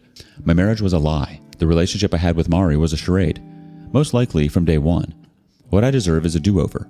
A chance to pick a different woman to love in the hopes she might be faithful and loyal. But I can never have that. I can never know what might have been, even if anything I could have done would have been better than to marry a disloyal harlot. The kids won't learn the details of their mother's promiscuity and betrayal for many years, but I want them, particularly Carrie, to eventually know my struggle to keep it together and protect them. I want her to understand that as much as I despise her mother, that I gave myself the option to choose or not choose her as my daughter. I chose Carrie. When the judge asked that poor innocent little girl if she wants me to be her daddy again, I want her to say yes without a thought. Only years from now will she grasp that she truly chose me to be her dad. She had options too. We were thrown together and had no say in the matter, but I'm doing everything I legally can to adopt her as my own flesh and blood, even if she's not. One day, when she's an adult and realizes I gave her the chance to be free of me and she didn't take it, I want her to smile. I want her to know I didn't have to be her dad. I chose to be her dad, in a way that makes our bond stronger than blood. There are a few people I'm related to I'd rather not be, but I didn't get a say in that matter. Carrie and I chose each other when we both could have bailed. She knows I love her and always will. It's been hard to function just taking one day at a time just to get through the hell that has become my life. It's draining. But I have also pondered on how I want the kids to perceive all of this, years after the fact, when they are adults, when they learn of their mother's activities, how I caught her, and what I uncovered. I want them to be revolted. When Carrie understands I didn't owe one penny toward continuing to raise her but did it anyway, I want her to feel grateful. When she understands that her mom put us both in an impossible situation, but we made it through together, I want her to be happy we made it. When we both realize their stability could have been totally destroyed due to their mom, but I held it all together for the three of us, I want them to understand at least part of my sacrifice. There won't be any revisionist lies being told 10 or 20 years from now. I know their mother is a worthless, selfish, wretched excuse for a human being. One day, they will know that truth too, and I hope they both shun her from their lives for what she did. But that will be for them to determine when truth is revealed. All I can do is remove Mari from my life in every way possible and keep living. What happens to her is of no concern to me. The kids are all that matter now. Quite a few people messaged me asking how I handled Mari, telling the kids we could never get back together because I could never love her again. The very next day after school, I took them both out for ice cream at a local park. Michael seemed resigned to the fact I don't love their mom, but didn't like it. Carrie didn't like hearing that I don't love her mom, and me telling her that her mom doesn't really love me didn't help. There was a lot of crying and confusion on their part. I was sure to tell them without a doubt that their mom genuinely does love them, and I love them more than anything in this world. But they needed to hear the truth and face a reality none of us asked for. I told them I knew they both loved me and loved their mom. That was really all that was important. Carrie asked me why I don't love her mother. I wanted to be as honest as I could to be with her, but I didn't think there was any age-appropriate way to tell her that her mother is a batshit crazy whore. Telling her that her mom lied to me and hurt me was all I could come up with. She hugged me to try and console me. It nearly broke my heart, considering she had things to be consoled over she didn't know about yet. Michael asked me what was going to happen concerning the divorce. I told him that they would live with me and I'd look after them in their home during the week. I explained a court would figure out what weekends they would stay at their grandparents' house with their mom. I promised them their mother and I would keep our arguing between us from that point forward. I explained she and I had a long talk the night before, after they got home. Carrie said she wanted her mother to stay with us. It hurt me to tell her that was never happening ever again under any circumstances, but she had to be told. She said her mommy had said she wanted to come back and stay with us. I looked her straight in the eye and told her I have no doubt their mom would like to keep staying with us. I told them both that it was impossible for me to explain at that time, but their mother had betrayed all three of us. I said they weren't old enough to understand at that moment, but I promised one day I would tell them exactly why I felt their mom didn't deserve to live with us anymore. Carrie seemed to accept that more than Michael, oddly. He began to ask how old he had to be to know what his mom did. He didn't like it when I told him it had nothing to do with age, but instead of maturity level. He said it was a cop-out. I didn't argue with him. I said I wanted them to love their mom and treat her with respect, because as far as they know, she has done nothing wrong to them. They will know someday. I will leave letters to them in my will if I have to, just in case Rebecca is banging some ex-con who is willing to kill me. Barring that, I will tell them myself when they are old enough, knowing it will negatively influence their opinion of her. I have a feeling they will soon see a version of their mother that will do much of that for me. One day they will know what she did to all of us, but we stuck together and made a decent life for her three biggest victims. I'm not capable of faking it in front of them and acting like their mom means anything to me. Their mother is completely repulsive in all ways. If she died, I would not shed one tear for her vile soul as she splits hell wide open. She deserves it. I hate her for what she has done to me and the children. I hate her for what she has allowed herself to become. I hate her for the stress and tears she has brought to our extended families. She deserves no forgiveness, chances, and at least of all, compassion. I don't consider her injuries in the wreck karma, just pain and suffering she deserves. True karma would have figured out a way to not ruin my car and would have done a lot worse than the injuries she got. I heard through the kids their mommy was having pins removed from her shoulder the next day. I didn't tell them. I hoped they used a strong electromagnet to do it, but it was hard not to. A few weeks after our talk, the kids came home from their grandparents' house with a letter via my son. It was sealed in an envelope with my name on the front. I couldn't throw it away in front of the kids, so I just placed it on the counter with the junk mail. After I got the kids to bed, I passed by the letter and decided to read it. Mari started out apologizing to me for hurting me, claimed she never meant to let things get that far, forgot who she was and wanted to be. She apologized for hurting the kids. As much as I despise her, I had to give her credit. If she'd stopped there, I might have given her a bit of respect. Then she wrote that she still loved me with all her heart, always has, and always will. I needed a laugh. I really did, because I knew she actually believed the BS she wrote. That's what made it so funny. But when I kept reading, she claimed that's why she didn't want to develop feelings for any other guy, because her heart belonged to me. I wanted to laugh. Couldn't. She couldn't give her body to others if she loved me. She couldn't have done something so hurtful if she loved me. She said giving only her body to other men allowed her to know what it was like to be young and free of responsibility and commitments, since she never got to experience that. So, since she never had any emotional bond with any of them, her heart only and always belonged to me. In other words, her affairs were strictly physical. She meant that in a positive way that only the sickest pervert could rationalize. By essentially ghosting Mari, it shielded me from more than her lunacy. I felt I needed to do that for my own sanity. Yet I have also shielded myself from understanding the depths of her depravity in mind and body. I thought thousands of times since D-Day that I never knew her. What she chose to write to me let me know she never knew me. She wasn't even trying to piss me off. I could tell by the way she wrote it. Her words were essentially telling me her actions were the lesser of two evils. To her, the lack of emotions towards the other men saved her heart for me. That was essentially her rationale. I understand knowing your significant other is having a strictly emotional affair is soul-crushing, but no one ever got STDs from an emotional affair. No one ever punched an emotional affair partner through a cell phone or computer. And no one ever conceived a child over phone calls, emails, and texts for another man to raise. I can say with 100% certainty, I would have rather she'd had thousands of emotional affairs and kept anything from ever becoming physical. The fact she doesn't grasp that about me screams, I never knew you. She chose the worst of two evils in my eyes and never knew me well enough to know that. I have read many of the posts written by others here. I have yet to read that anyone's significant other said, things never got emotional. That's essentially what she's claiming. Yet she doesn't grasp that she's admitting to living the last 6 years of her life as little more than an unevolved, hedonistic, rutting pig. That's how unintelligent animals behave, unable to control their sexual urges and behavior. She understood her acts were wrong and yet felt somewhat validated for what she did and the way she did it. Until that letter, I'd had little insight into how she perceived things she did eagerly with no conscience. The depths of depravity she not only condoned but welcomed removed every ounce of attraction I have for her. I'll forever have mind movies in my head because of her. They were bad after only catching her with that random guy. They got worse after she admitted to cheating with enough men to fully staff an aircraft carrier. But when the PI showed me the recovered texts, pictures, and videos from her old phone, it broke something in my psyche. It's like I was married to Pornhub for 6 years. Anyone that finds out their significant other had a one-night stand, I sympathize with you so much. People that learn their significant other was having an affair with someone, my heart truly breaks for you. But I can't put into words what it's like to know the love of your life was being defiled like the sleaziest prostitute of ancient Rome and enjoying it. I cannot picture Mari in my mind now without imagining ejaculation all over her face. She disgusts me that much, and that is how debased I will view her forever. No amount of emotional bonding with someone else was ever going to make me think that horribly of her. Unworthy in an instant that she turned into a 6-year time bomb. The motion to adopt Carrie was the second or third biggest thing Mari had to worry about the day I filed paperwork.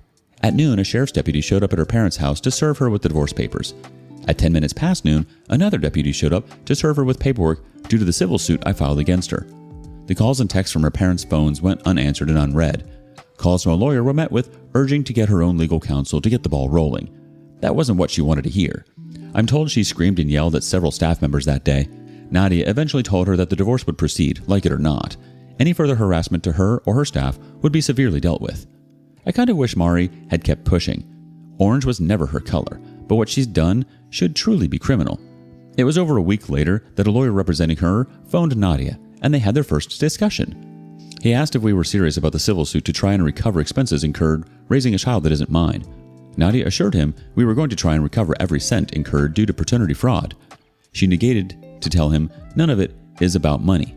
Even if I win, the odds are high I will see little or none of what any court awards. But if I win, it will be money coming out of any and every paycheck going to me until paid in full. It would be a costly reminder and punishment for what she's done. And even if I lose, she has to pay a lawyer to represent her, and that's more expenses she can't afford. He said he understood the vast majority of assets, including the family home, were mine long before we married. But he urged that we couldn't honestly expect to get custody of both kids, have her pay child support, and for her to live with no spousal support after a severe accident. Nadia told him his client had been unfaithful in the marriage long before the wreck, and that she picked a bad time to get caught. She informed him our goal was to make it as painful for Mari as possible. Her car was the only item of any value in her name, which was in her possession, and she could keep it. Mari was allowed to keep her retirement savings as her own because my portfolio dwarfed hers. She wouldn't have even had that 401k without my urging she put in the maximum allowed each pay period. She never had to contribute to any utilities. Buying her own car and paying her own insurance was her only expense. The rest of her money was her own. Now she gets to live on it. I know she's already feeling the financial pinch and it's just going to get worse for her. If I win the civil suit, Starbucks sales will plummet, but it has to be done. I just don't think she ever expected I'd go to the lengths I am. As far as cars go, I drove her car around for a few months after my car was wrecked. Being the only thing of value that she owned, adding mileage to the car was satisfying, even if it was petty. But I bought a beautiful new SUV and got my buddy to follow me in it as I drove Mari's car to her parents. I left the key in the mailbox with no idea when she'd be able to drive again. Given her past, I was sure she'd be on the hunt for a strange D as soon as she was able. I hoped living with her mom and dad was making her feel young and free of responsibility. However, having random men come sleep over at her parents' house is just tacky. She would eventually need someplace classy to offer her genitals to strangers, like a 2020 Acura. I thought about donating her car to the local community college criminal justice department. Those candidates would be experts on the use of luminol by the time they became actual police. As warped as it sounds, the most satisfying thing about dropping that car off was the spare tire. It doesn't have one. Never did. That was a major point I gave her when she asked my opinion about purchasing the car. I remember her saying all sweet and cute she had me to call if she ever got a flat. It was all I could do to not leave a note under the trunk mat saying something like, "Bet you wish you had a spare now." But I'm sure eventually she'll get the message all on her own. A few days after the lawyers spoke on the phone, they met in person to discuss things. Her side wanted a meeting to discuss Carrie's situation. Even if I didn't want to, I didn't want her putting up walls to prevent me from adopting Carrie. I agreed for our daughter's sake, and we met them at Nadia's firm. I was seated in the main conference room when Nadia walked in with opposing counsel and Mari. I had never truly understood what people meant when they said someone looked rode hard and put away wet until that moment. She looked horrible. For quite a few minutes, I thought my eyes were just deceiving me with some sort of blood rage hatred hallucination toward her. It wasn't until Nadia gave me a side-eye glance due to my ex's appearance that I finally knew I wasn't tripping. She'd lost weight to the point that the sides of her face were ever so slightly concave. She'd never been fat and shed the baby weight both times with ease. She looked like she had an appointment to get her mugshot taken in Florida. She'd cut her hair. It wasn't quite a Karen cut, but it was a Karen-esque. And it looked like it hadn't been washed since the wreck. I'm not sure what she could have worn that would have been flattering, but I swear I made sure she got all her clothes back. So nobody could blame me for that ensemble. The two lawyers discussed some things back and forth to start the meeting. I could feel Mari's eyes on me, but I didn't want to look in that direction. I wanted to convey hatred and scorn if I looked at her. When I finally glanced her way, I wondered where the beautiful girl I once knew had gone. Bullet dodged. From beautiful to bag lady in 6 months. Now I'm just somebody that she used to blow. Thankfully, we began discussing Carrie to take my mind off of how rough she looked. They asked if there had been any attempt to find Carrie's biological father yet. I told them nothing pertaining to that was going to take place until the divorce and custody issues are totally finalized. I then asked if she'd remembered any names that might lead us to baby daddy number 2.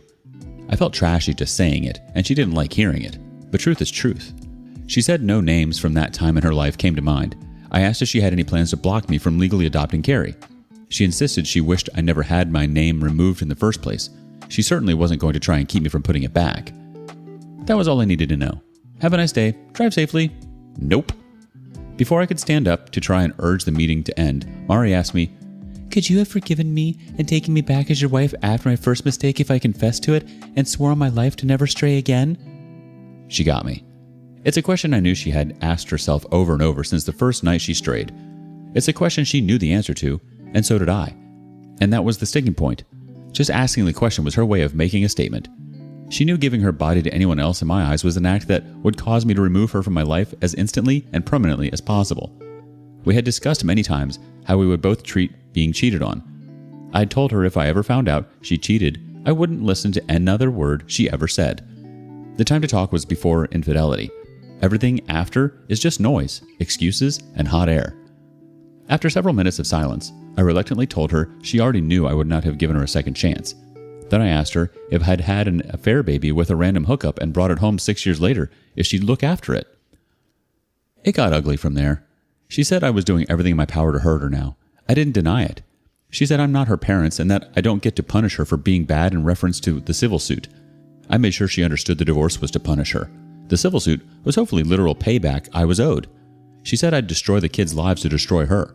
I told her she looked like she'd been smoking meth, but after that accusation, I had proof. She started to cry and tell me she loves me. I just rolled my eyes. Because her tears now garner no sympathy from me and only make me want to treat her even crueler. I promised her the kids would always be well fed and well dressed, but made sure she understood I didn't care if she starved or had to wear sackcloth. At one point in my life, I would have done anything and given anything to make her happy. I asked her if my all wasn't good enough for her to be faithful, what more could I have done for her to not betray me? She said she betrayed herself. I yelled that she betrayed Carrie. I told her she betrayed everyone in her life. The lawyers calmed things down and Nadia shared a proposed temporary visitation agreement with them. Knowing which weeks she will have them will allow her to schedule doctor's appointments better. I warned her that while it is none of my business what she does, nor do I care, not to have any strange men around the kids. She said she hadn't been with anyone. She didn't like me pointing out she'd told me that once or twice before, but she promised if that time came, she would shield the kids from all of it. I asked her if anyone other than Rebecca knew she had been unfaithful to me. She said she admitted only the kissing to her sister after the first incident. Her sister freaked out and cursed her the hell out for 5 straight minutes. Mari knew she could never tell her sister how far she actually went, but no one but Rebecca knew all about the hookups. She asked if there was any chance of us getting counseling to see if things could work out between us. I asked her why would I want a marriage with a dead bedroom. She pointed out we never had a dead bedroom. I explained it was sure as hell dead now because I'd never touch her nasty butt again with a body count higher than COVID. Mari asked if I hate her. I'm not sure if that was a yes or no question, but with every fiber of my being will have to suffice. So there's that, and that's essentially where we are, just waiting for the divorce case to go before a judge.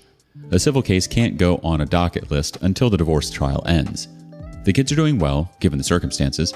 They get to see both sets of grandparents more. If there is any positive in this mess, there is that. And yes, I know I have to let go of the hate. I'm seeing a therapist, but it took me quite a while to find one I like. Even she acknowledges I have a lot of legitimate reasons to hate Mari. I'm not the kind to seek validation, but knowing my hate isn't irrational helps quite a bit. I know it isn't good for me. My new therapist is helping me vent and try to let go.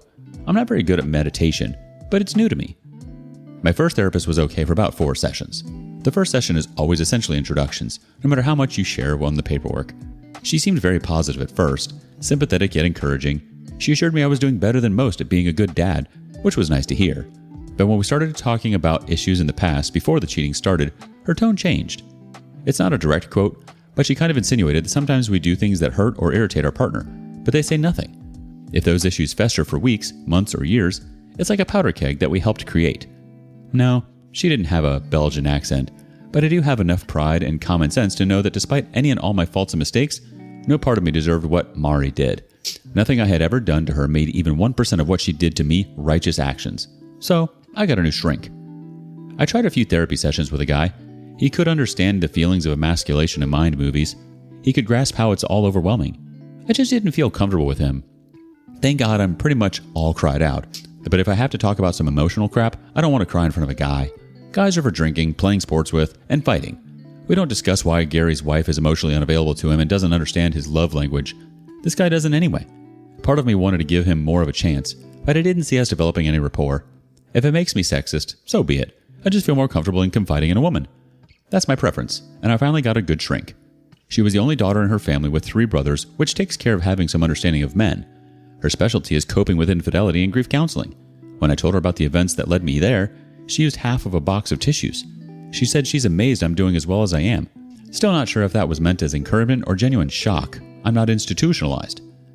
I'll call my therapist Sarah for the purposes of this post, but she's helped me quite a bit just by listening. She says I'm difficult to read and that my outward appearance doesn't match my friendly personality. She noted that I use humor to diffuse tense situations and disarm people. I told her it ruins the fun if she calls me out on my BS beforehand, but she is figuring me out. She says I have to figure me out now. She was adamant she was there to help, but rebuilding my life and myself, it's going to take effort by me. I can't just pay someone else to do the work for me. I'm going to have to take stock and see how genuinely damaged I am, repair what I can, amputate what I can't. It's going to hurt, even more than I've already hurt, but I have to come to peace with all I've lost because it's not coming back. The kids see their own shrink, 40 minutes with each, and then 40 minutes with the 3 of us, twice a week. They've been doing great. The therapy is allowing them to come to terms with the inevitable. I was a little concerned how family therapy was going to go due to how I feel about their mom. I've been silent in sessions when they have expressed missing their mom or wishing we were all still together. I thought about showing them on the doll where Mari hurt me, but dolls don't have a soul. Sometimes I don't feel like I have one anymore either. I have gone out of my way to try to be sociable and lean on friends, but given what I have ahead of me, small talk feels too trivial. I know friends are tired of me venting. I would be. I've tried to not go on a rant, but the betrayal still eats at me. It's still always at the back of my mind. Then, of course, if we go out for drinks, they are pointing out this girl or that girl. Like I know they are conventionally pretty, but I have no interest in getting to know them. And unlike my wife, the hygiene issues alone would prevent me from doing any hookup activity, even if given the chance. Rest assured, none of these young ladies has left any of the establishments suicidal because they couldn't bed me. The lack of interest was totally mutual. Nobody loses. But this hasn't just affected the way I look at women, it's changed the way I've looked at people. I feel like I'm second-guessing everyone's identity and sincerity. Before all this, Mari was someone I truly admired. It makes me question the other people in my life, both male and female, that I've admired over the years. She hasn't made me a misogynist, she's turned me into a misanthropist. Despite any shame or guilt she feels for what she's done, I know carnal activity again with the next guy will be easy for her. She'll start eating better, gain some weight, and guys will be hitting her up in no time. My point is, she'll move on sexually with ease. I can't do that. I won't do that. I already feel filthy inside and out, knowing all the sperm, ball sweat, spit, and stink from other men she subjected me to. I feel she's defiled me because I've been with her. I feel tainted. She didn't just kill any desire for her, she's killed any desire I have for sex at all. As odd as it sounds, Mari was it for me. She was beautiful, I didn't have a need to look at other women, and I thought what we had was special. Beauty just doesn't even register with me anymore. My mind knows better, but my subconscious thinks all women are like Mari and Rebecca, and that's my struggle. fair or not. I had someone send me a very supportive message of encouragement. Then they said they almost envied me as a soon-to-be single guy who is financially secure. He said I'd have no problems meeting women and would be perceived as high value. I thanked him for the support without conveying something that he would look forward to. Would be a source of anxiety for me. I know people hook up left and right, all day, every day, and everywhere. That is between them and the people they hook up with. Not my thing, but more power to them. I wouldn't want a stranger, even a very attractive stranger, touching me. I'm a personal space kind of person. I cannot fathom meeting a stranger at a bar or on an app and interacting with them very little before getting physical. Knowing humans often then agree to go off somewhere, remove their clothes, and have sex and see no issue with it amazes me. Obviously, in a world with Tinder and dating sites, my stance is the oddity. I'd be contemplating how long it had been since they'd done the very same thing with someone else. The vast majority of people are accepting of the hookup lifestyle. Mari's hookup numbers wouldn't be all that abnormal for the typical single women these days, and I think most guys would behave that way if they could. I couldn't and wouldn't. Plus, obviously never wanted to be with someone who ever has. Part of me feels Mari wasn't forthcoming about her infidelity, just to spite me for what she knew would be my stance. When I said it felt like she was making a statement, that's the statement it felt like she was making. If I wouldn't even consider a second chance, she was going to do exactly what would hurt and disgust me most. The crap test to end all crap tests, then getting revenge on me without me ever knowing I was being tested. Once the bond we had was broken, we could never have that again with each other or anyone else. It was a once-in-a-lifetime opportunity because we are each only granted one life. The continued cheating was what has killed me. If she just admitted to what she'd done and we'd divorced, I might just have been able to pick up the pieces and eventually give someone else a chance. It's like she wanted to destroy me, so there would be no way in hell I'd ever want to be with anyone again just because she couldn't have me back. Diabolical. And I don't care how many showers were taken and condoms were used, some foreign DNA made its way back to me. Disgusting. I hope her genitals rot out. When Mari and I had only sex with each other, every action was a pure and beautiful act. Her first act of infidelity destroyed all that had been or ever could be, in an instant. Anyone outside a relationship physically engaging with either partner defiles and poisons the relationship forever in a nanosecond.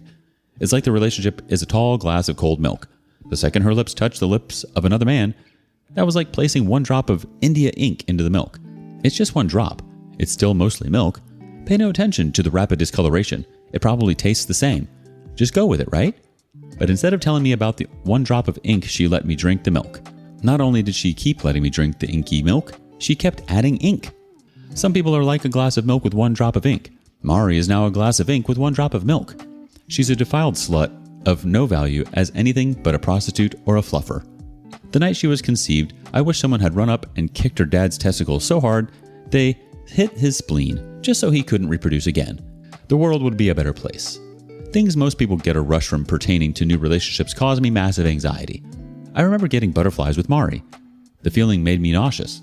I even had to get used to someone as pretty as Mari, whom I liked invading my personal space.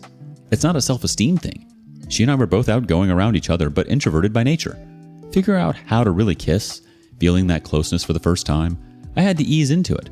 Everyone thinks all teens are hormonal horn dogs, but she and I actually weren't. We very slowly progressed things physically as we learned and grew more comfortable. I was taught that was the way it was supposed to be. That's what I wanted. That's what she swore to me she wanted as well. The thought of trying to be intimate with someone new makes me cringe. But of course now the thought of Mari is like the antidote to Viagra. It's all too much. I find myself ashamed more every day to be a part of the human species. My life wasn't supposed to go this way. We had so many beautiful moments awaiting us as a family, but memories are destroyed, and those moments will never be. At the end of the day, I love Carrie, but I had to let her go because our relationship was forced upon us from day one, against our will. By adopting her, I'll tell her if given the chance, because I have given myself the chance, I'll choose her as my daughter all over again. When the judge asks her if she wants me to adopt her, it will be her with all that love for me returning. Full circle. Things set right. Or as right as they can be. I can never be her father. That title belongs to some guy walking around not knowing he has a 6-year-old daughter. But I'm the only dad she will ever know. Protector and provider, long after any legal obligation would have lasted. I've done what I had to do to keep my sanity, even when others question my actions or accuse me of being cruel.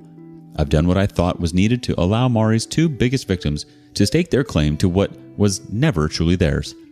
I've made mistakes how I have handled things. I won't know they were mistakes until much further down the road, but I've done my best.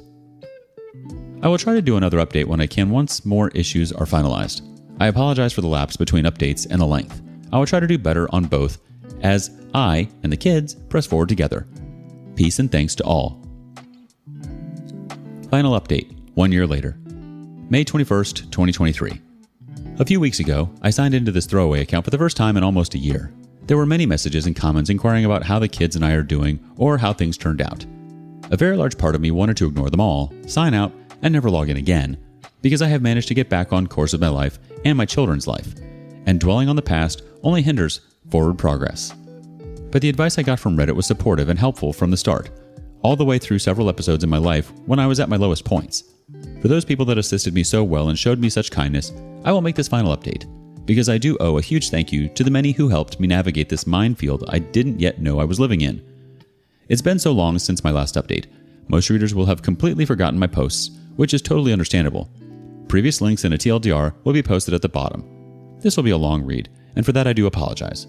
But much time has passed, and many events have occurred, to the point where this can't be explained in 2 or 3 paragraphs, because things have now been finalized beyond what I ever imagined or intended. When I last posted, my soon-to-be ex-wife Mari had been kicked out of her parents' house for neglecting to tell them I am not the biological father of our daughter Carrie. I had informed them I'd caught their daughter cheating the same morning I told them about our wreck. However, she had not revealed to them that the guy I caught her with was just one in a long line of men with whom she cheated. Mari had been forced to live in her car because she had nowhere else to go after being disowned.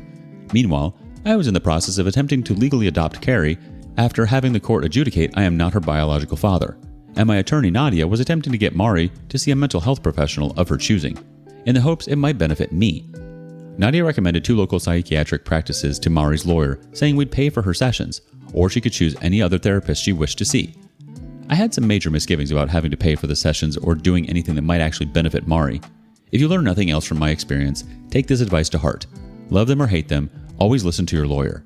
To make a long story short, Mari chose a local psychiatrist who instantly recognized she was mentally unstable. For her own well-being, she committed Mari to the local hospital's psych ward overnight for observation. That overnight stay became many months under psychiatric care in hospitals. Due to the confidentiality rules within the medical field, I never heard her actual diagnosis. But her attorney said each time he saw Mari, she was heavily sedated and out of it. Those initial months she spent trying on designer straitjackets delayed the finalization of the divorce and child custody hearings. However, since Mari was not contesting and her counsel could stand in as her representation, there was no delay in my attempt to adopt Carrie. As sad as everything had recently been for me in my life, hearing that judge question Carrie and listening to her responses made me so unbelievably happy. Carrie didn't know she had ever been declared not my daughter by the court at my behest. So, it seemed funny to her for the judge to ask if she wanted me to be her daddy. I was so proud of her, though she couldn't understand why. She was just happy when I told her I loved her as she hugged me as her adopted father for the first time. I was glad Michael was also there, but even more grateful, Mari wasn't. Neither Michael nor Carrie really had any understanding of what the hearing was about, but Carrie is now legally my daughter, even if we share no DNA. When I saw Mari cheating, it instantly removed all love I ever had for her. Until I was able to reunite with Carrie, I was so effing afraid that because of what her mother did, I would lose all love for her as well, or resent her. To still feel that love I always had for her again was such a relief. I would not have been in the wrong if I couldn't get past that, no matter what anyone wants to say. If paternity matters enough to the legal system to force a man to pay for a child that is his, it also matters enough for a man to not be able to accept a child that isn't. But dang it, I really needed Carrie in my life. I'd lost too much already, and she needed a dad who had already loved her for her entire lifetime. If I'm honest, there will always be a tiny part of my soul that will remain broken because she is not my biological daughter. I cannot put into words how devastating that was to find out and accept. I know I'm doing the very best I can as a parent in this situation.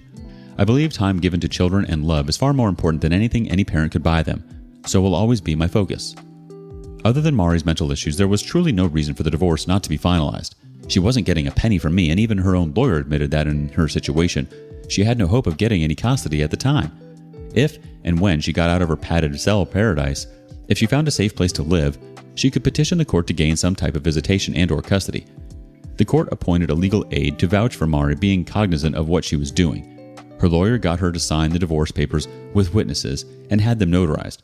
I had to show up in court with Nadia a week later for attorneys to get the judge to finalize some issues. 2 weeks later, I was legally divorced from the biggest mistake and waste of my life. I should have been happy about that, and I was. Signing the papers was the symbolic nail in the coffin to our marriage.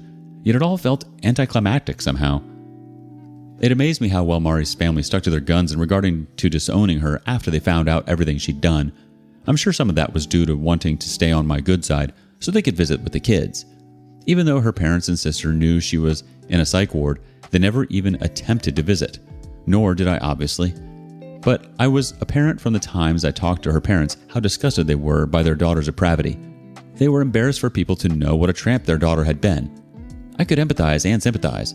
Knowing Mari had been run through more times than an oscillating lawn sprinkler in July made me ashamed to admit I had ever been intimate with her. Mandy made sure to let everyone know what her sister and Rebecca had been doing, short of paternity fraud, of course. Between social media and face-to-face conversations with friends, word got out about their exploits. Within a month, nearly everybody knew about her years of cheating and sexual immorality, and they all made plans to give her hell if they ever encountered her again. It was slightly humiliating for me having everyone know how foolishly trusting I had been. At the end of the day, in a relationship, you either trust or you don't, and she'd never given me a single reason not to trust. It wasn't until a few months before I caught her that I even considered she could ever cheat. In hindsight, a few red flags were missed, but she covered her tracks well. I should have put an end to the girls' nights out, obviously, once her depression subsided, just out of principle. But that night, she stayed out all night was the first and only time that had ever happened before. She'd call if she was going to be 15 minutes late, which was extremely rare. I was actually worried because that was so unlike her, and I wanted to make sure she was safe. I know many people probably think I'm an idiot or blind for not knowing for so long. By keeping things strictly sexual and limiting the number of encounters with each man, she never developed any trails to follow. She wasn't glued to her phone or protective of it. I never felt the desire to snoop. She portrayed herself to be the beautiful, loving wife and mother. I wasn't the only one who was deceived. Many friends have told me face to face they were shocked to know she was cheating and would have told me if they'd known. They had no idea any more than I did. If Mari had worn a dress with no panties on a windy day and everyone within 40 feet of her could hear the ocean, that would have been obvious to me and everyone else. But everything she represented herself to be, to everyone, was a total lie. They wanted nothing to do with her, and nobody cared if she was kept in the ward the rest of her life. The only problem with no one having any contact with Mari was that it left us blindsided. Nobody alerted us when they decided to let her out. Laws prevented the hospital from letting us know due to doctor-patient confidentiality. I have no idea if she just convinced the doctor she was okay, or if they just felt like they had done all they could do to help her. But they released her on a Tuesday just before noon. She somehow made her way from the hospital to her car, which was parked at her lawyer's office behind his home. From there, she took her car and drove to the kids' school. When she was informed that she couldn't see or check the kids out of school, she made enough of a scene that the school called me. I told them to call the police and that I would be there as fast as I could. On the way to my car, I called Mandy to let her know her baby sister was no longer using her Airbnb accommodations on Insanity Island. I told her that I had no idea if she'd been released or escaped, but I'd find out when I got to the school. She said she'd call her parents, my parents, and Doug to let them know what was going on and to keep them posted. By the time I got there, 2 cop cars and an ambulance were parked out front with lights flashing. I pulled into a parking spot, got out, and headed toward the closest officer. After identifying myself as the ex-husband, he directed me through the side door, which ended up being the school cafeteria. I was relieved to learn no one had alerted Michael or Carrie to the drama in the front office, and school had not recessed. The police had Mari seated at a cafeteria table, and she tried to stand when she saw me, demanding to see her children. They kept her from approaching me, and I asked if they had checked with the hospital mental health ward to see if they had released her. The police informed me that while the hospital couldn't release certain information without a warrant, they had released her under her own cognition. Mari started crying and demanded to see her children. I told the cop I had full custody and there was no way in hell they were seeing her in such a frantic emotional state. She yelled at me that she wanted to see her children yet again. I told her to go have her lawyer file paperwork for visitation, but unless I saw an evaluation from some mental health professional telling me otherwise, she was an unfit parent and a manic mother.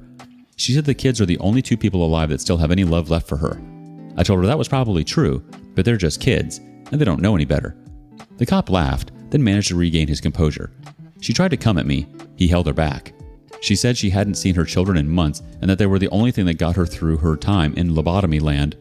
I explained I really didn't give a dang about her struggle to cope with the consequences of her own actions, but there was no way in hell I was subjecting our children to her lies and drama that day.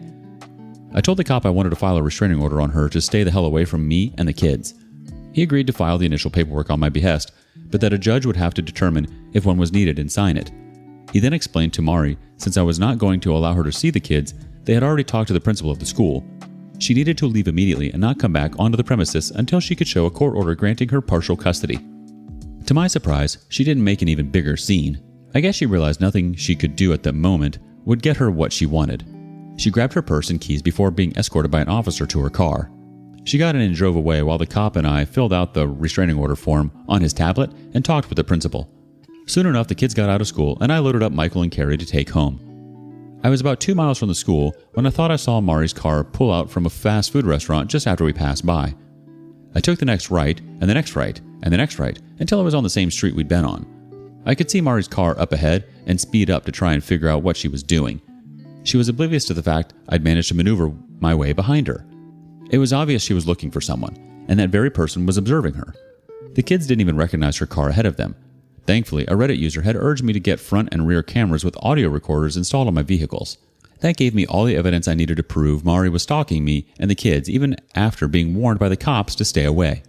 I went straight to the police station and showed the magistrate footage of Mari waiting for us to pass by, pulling out, and then losing us. She assured me the evidence would be submitted to the case judge and I should hear I've been granted the restraining order sooner than later. In 2 days while I was at work, I got a call from the police saying the restraining order had been filed and served that morning. They told me she was to stay 200 yards away from me and the children at all times. She was forbidden from contacting me or the kids in any possible way except via her attorney to my attorney. I was directed to immediately call the police if she did anything to break the restraining order. I felt some relief that at least I had the law on my side, but I fully expected her to ignore the restraining order by trying to contact me or the kids. To my surprise, nobody heard anything from Mari. Her sister said she had not tried to contact her or her parents. I fully expected her to seek out some type of free legal assistance to file for partial custody, but no one ever contacted Nadia. 2 months went by, and honestly, the longer we went without hearing from her or about her was a bit unnerving. But about 3 months ago, when I got home, there was a large manila envelope in the mail. The address was handwritten, and the return address only said Sydney, Australia. The voided stamps were Aussie. I truly couldn't imagine who had sent the envelope or why. But inside was an extremely long letter from Mari explaining where she was and assuring me she wouldn't be coming back. I was stunned when I got the letter, considering the postmark from so far away and who it was from. The things she said in the letter probably left me even more astounded by her evil hedonistic rationale that allowed her to sleep at night.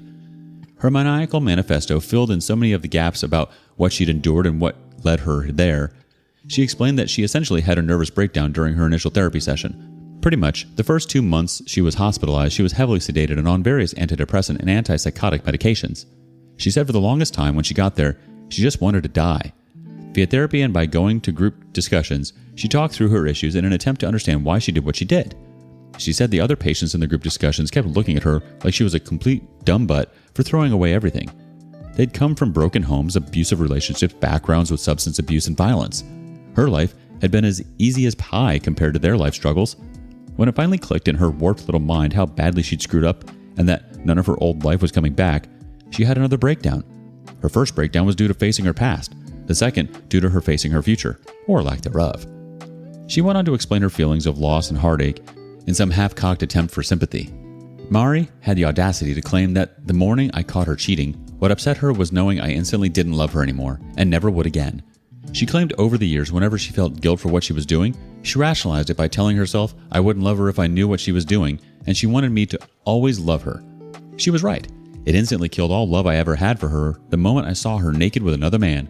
She said to know I truly no longer loved her broke her heart, because despite all that she did, she still loved me. She swore just because she'd had sex with all those men didn't mean she ever loved me any less. I'd hate to know how she would have treated me if she'd hated my guts. She had the audacity to call me her best friend and soulmate. She had no desire to have any romantic connection with anyone but me. She said having men openly tell her they wanted to do nothing more than screw her brains out and giving herself over to her primal instincts without a care in the world about consequences was such a rush. She confessed that after cheating a few times, Becca convinced her humans were never meant to be monogamous. She said she would have been more than willing to allow me to have sex with other women, but she knew I'd never want that. She said being able to hook up with some guy she met at the store and be home to make dinner made being just a mom and wife feel less hopeless and mundane. She tried to quantify that I somehow benefited from her having other sexual partners because it taught her to be a better lover when she was with me. I would have far preferred a completely dead bedroom than being married to a wannabe sorority slut with a tramp stamp of the word next and an arrow pointing down. And what kind of guy would stick his dick inside another woman that gave it up so easily? Those guys are just worthless whores too. Next time, go break one off instead of helping to break up a family. Call me old-fashioned, and I'm sure a lot of people that have read my story have called me that and far worse. But if you feel you need to explore your sexuality and be wild, that is your decision. You are completely entitled to it. It seems today very few don't live their lives that way. But the time to explore and hook up is long before you have children. The time to do that is way before you marry. And it's sure as hell long before you reach the effing point of cheating on your husband with so many men you give birth to some stranger's child and tell your husband he's the father. However, if by going out, being wild and exploring your sexuality turns you into someone or something only the most hard-up desperate man would ever consider making a commitment to, so be it. If at any point while we were dating Mari had told me she needed to break up so she could go get pipe laid by random plumbers she just met, I would have been totally fine with it. That would have told me she lacked the morality, loyalty, and trustworthiness I wanted in a wife. If she revealed who and what she was when we were dating, it all could have been avoided. I would not have cared one iota who or how many men she had sex with, as long as I wasn't one of them. She was either always unworthy of my time and love or became unworthy via her unforgivable, filthy actions. But just as she can't unscrew all those men, I can't go back in time and keep her out of my life. Words be danged. Her actions have proved she is unworthy of anyone's time and certainly not love. She will end up a last call lay at some dive bar down under, allowing anyone drunk enough to still find her attractive to get their rocks off for 15 minutes of companionship. She wrote how much it broke her heart to get the petition notice that I was having my name removed from Carrie's birth certificate. Mari said she understood I couldn't even stand to look at her anymore after what she'd done, and our daughter was just a reminder of that. She claimed what hurt her even more was when she got my petition to adopt Carrie as my daughter, because it showed her even though I could never give her a second chance, I had enough love in my heart to give a second chance to the very product of her infidelity. She said she struggled with feelings of being jealous of her Carrie. Knowing her kids would grow up receiving all the amenities she took for granted killed her. Frankly, her words spoke volumes about how truly self-centered she really is. She couldn't think of me and put me first. She couldn't even do that with her own children. Yet she hated knowing huge moments of her kids' lives would happen without her around to see them. She imagined pictures shared on social media reminding her of what she was missing and feeling like she'd been stabbed through the heart. She explained that when she was released after the events at the school that day, she went around that night trying to reconnect with old friends. The few people that would speak to her were very direct in what they thought of her, in that they wanted nothing to do with her. Most acted as if they didn't know her and just ignored her. A few warned her if they ever found out she'd been with their husband or boyfriend, God help her. But she realized her hometown had been poisoned against her. Her former boss and many coworkers knew, so there was no going back to her job. The other driver's auto insurance had given her a decent check each month to live on until she was locked away. She had to stop going to physical therapy, and the insurance company considered the matter of the accident and her injuries a closed case. She had no money. Getting a job close enough to potentially see the kids wasn't happening quickly, and she had to survive on her own. She pawned a few items to get by while she looked for jobs online, and that's when she said she met some guy from Australia online. It seems they chatted back and forth over the course of a few days, and he invited her for a visit. She'd already been seriously thinking of cashing in her 401k, but was scared about paying the huge tax penalty at the end of the year. The invite to Australia was all it took for her to cash in the only chips she had. She said he's a really nice guy and has a son that needs a mom. Poor kid is getting Joan Crawford for a mom, and he's getting Amber Heard for his wife. It's safe to say he has no idea what she's done and what she's capable of. She's his problem now. She'll become an Australian citizen, won't have to pay the IRS, and she will never be my problem again. It was the last contact she made and will hopefully be the final contact she ever makes with me again, fingers crossed.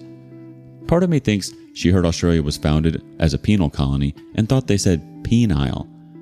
But if it keeps that crazy hooker down under and out of my hair, she can do whatever she wants. I hate to be so flippant, because I do sympathize with the citizens of Australia, as yet another venomous species becomes endemic to their ecosystem. But these are the ignominies you have to face as a people, for mocking planetary gravity generation after generation. Yes, I'm giddy that she's gone, and I have every right to be. But Australia, sincerely, thoughts and prayers.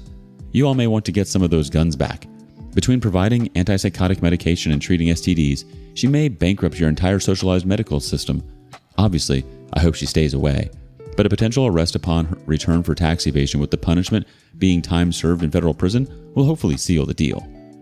My therapist has helped me quite a bit, especially dealing with anger, though I'm sure no one reading this could tell. My therapist and I came to an epiphany during one heated session. For the longest time, I was far angrier at myself than I was angry at Mari. People talk about forgiveness and how it sets a person free. I had so much anger built up inside, I just assumed 100% of it was directed toward Mari. Nope.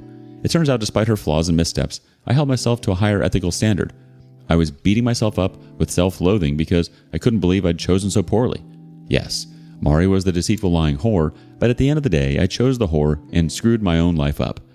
I can say without a doubt, I would be much better off having never loved Mari, and that Lord Alfred Tennyson was an effing idiot. Lots of people asked about Rebecca. I found out that after Mari was kicked out of her parents' house, she did in fact go to Rebecca's. Apparently, my ex thought Becca owed her a place to stay at the very least after contributing to our marriage failing. Rebecca seemed to feel like all she had done was to enable Mari to do what she actually wanted to do and didn't owe her a dang thing. It's an interesting debate topic, one which apparently got heated. I have no idea who won, but that friendship ended with a lot of hair pulling, profanity, and punching. Either way, word got out Rebecca had been involved in destroying my marriage and things got rough for her. I don't use any social media, no, I don't consider Reddit social media, but I'm told she was unfollowed, unfriended, and harassed online. In real life, 2 stylists quit her salon due to what she'd done. The ones that remained all had customers asking how they could still work there or if they'd changed salons too.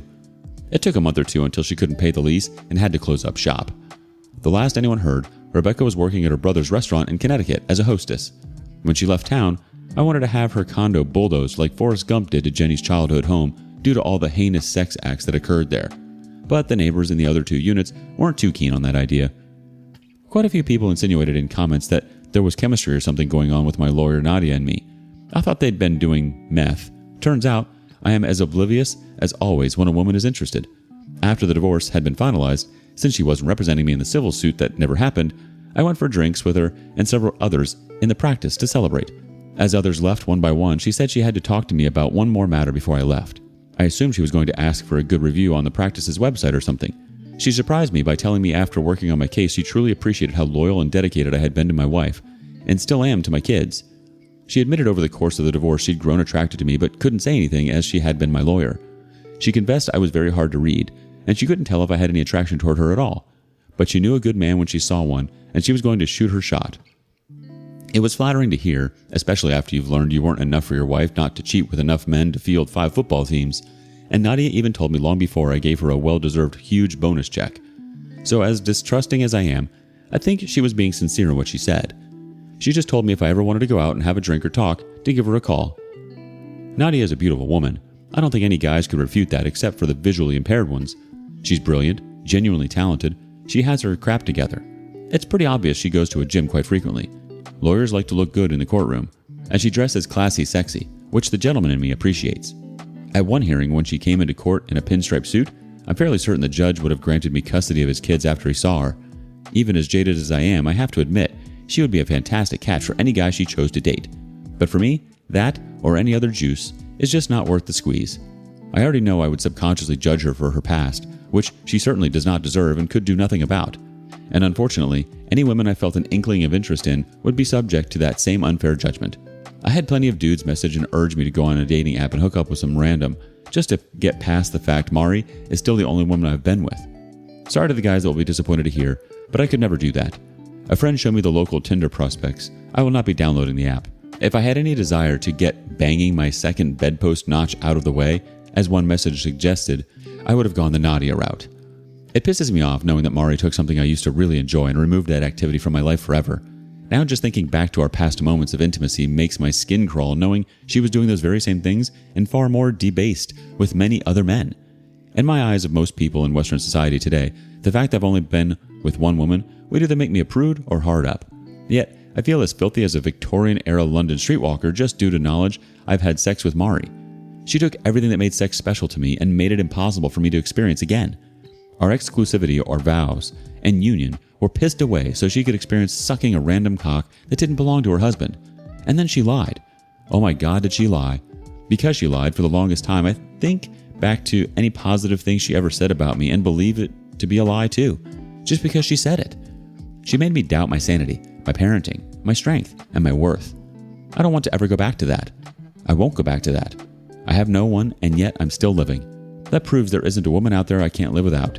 I'm already doing it. I have no hate for women at all and want the best for them because Carrie too will be a woman someday. But there is absolutely nothing any woman on this planet has that would enrich my life in the least, only complicate it.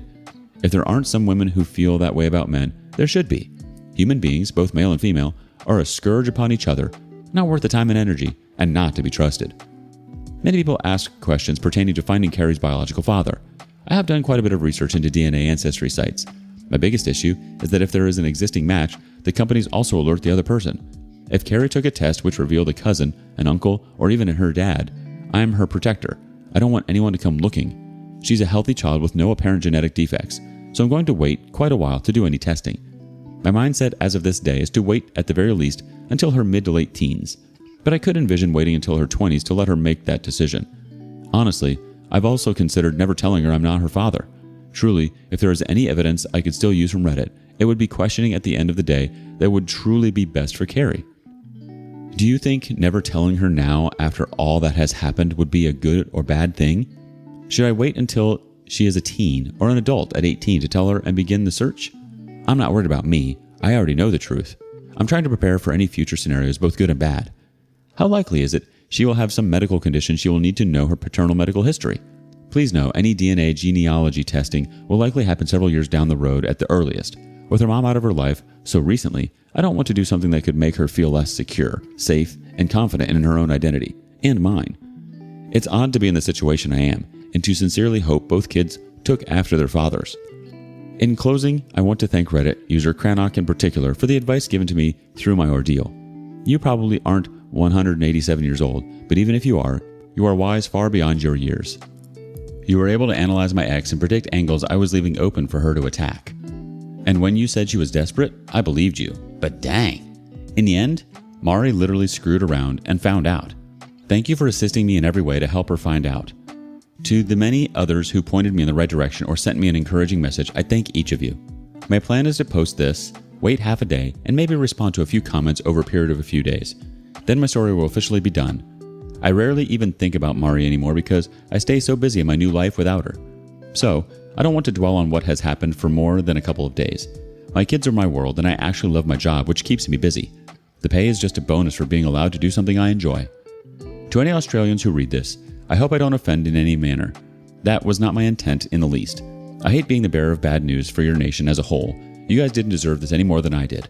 Just remember, if she gets drunk wearing a skirt with no underwear and does a split in one of your bars one night, gently rock her back and forth to break the suction and she'll pop right up. To all those who took the same time to read, I thank you and wish you a good day or night. To those who didn't, congratulations, OP, on your courage, tenacity, and resolve during this trying road. You showed incredible bravery by tackling the challenges head-on and taking action to safeguard your family. Even if it's challenging, you have shown your family that you are committed to them and have an undying affection for them. You should be proud of yourself for giving your kids a secure atmosphere and putting their welfare first. Despite the difficulties, it is remarkable that you remain committed to being the best parent you can be. Throughout this healing process, keep in mind to be gentle with yourself. You have already accomplished so much, so it is acceptable to feel conflicted and to have occasional setbacks. Keep yourself surrounded by supportive people and keep asking for help when you need it. Maintain your resolve, your faith, and your onward motion. You've shown that you can overcome challenges and build a brighter future for your family. I think better times are coming for you, and you deserve to be happy and fulfilled. Cranach has another response as well. I'm truly happy how everything has turned out for you. You're a good guy and on a good path as well. Since I bombarded you with advices all the time, I will also give you 2 more advices now. First, Carrie. You know firsthand what lies can cause. Don't lie to her. Also, not by omission. Talk to a family therapist, tell them about the situation and that you want Carrie to know the truth. This truth includes that you love her, which should be the most important point when you bring anything up. Then make a plan with the therapist and also make Michael a part of the process. They both need to become an unbreakable unit. But from all you wrote, I have no worries about that. But take some time with that. She has went through enough in the last year. Allow things to calm down a bit first. Second, you. Stay true to yourself. That is the only thing I can tell you. You got your heart at the right spot and values that others can look up to. No matter what happens, be strong in your beliefs and always stay true to yourself. I wish you all the best on your way forward, my friend. Scary Inspector 8315 also has something they want to say. So, nothing with Nadia? That is the only sad thing about this update. And definitely tell Carrie. She deserves to know, and it's better be from your mouth than anyone else. Make sure to tell your children the whole truth when they grow a bit older. They will need to know. Good luck moving forward. I hope you recover your mental health enough that you can date again. You deserve love and the pleasure it brings. And the kids would love to have a good and exemplary mother figure in their lives. Who knows, maybe Nadia waits a bit, or some other good woman.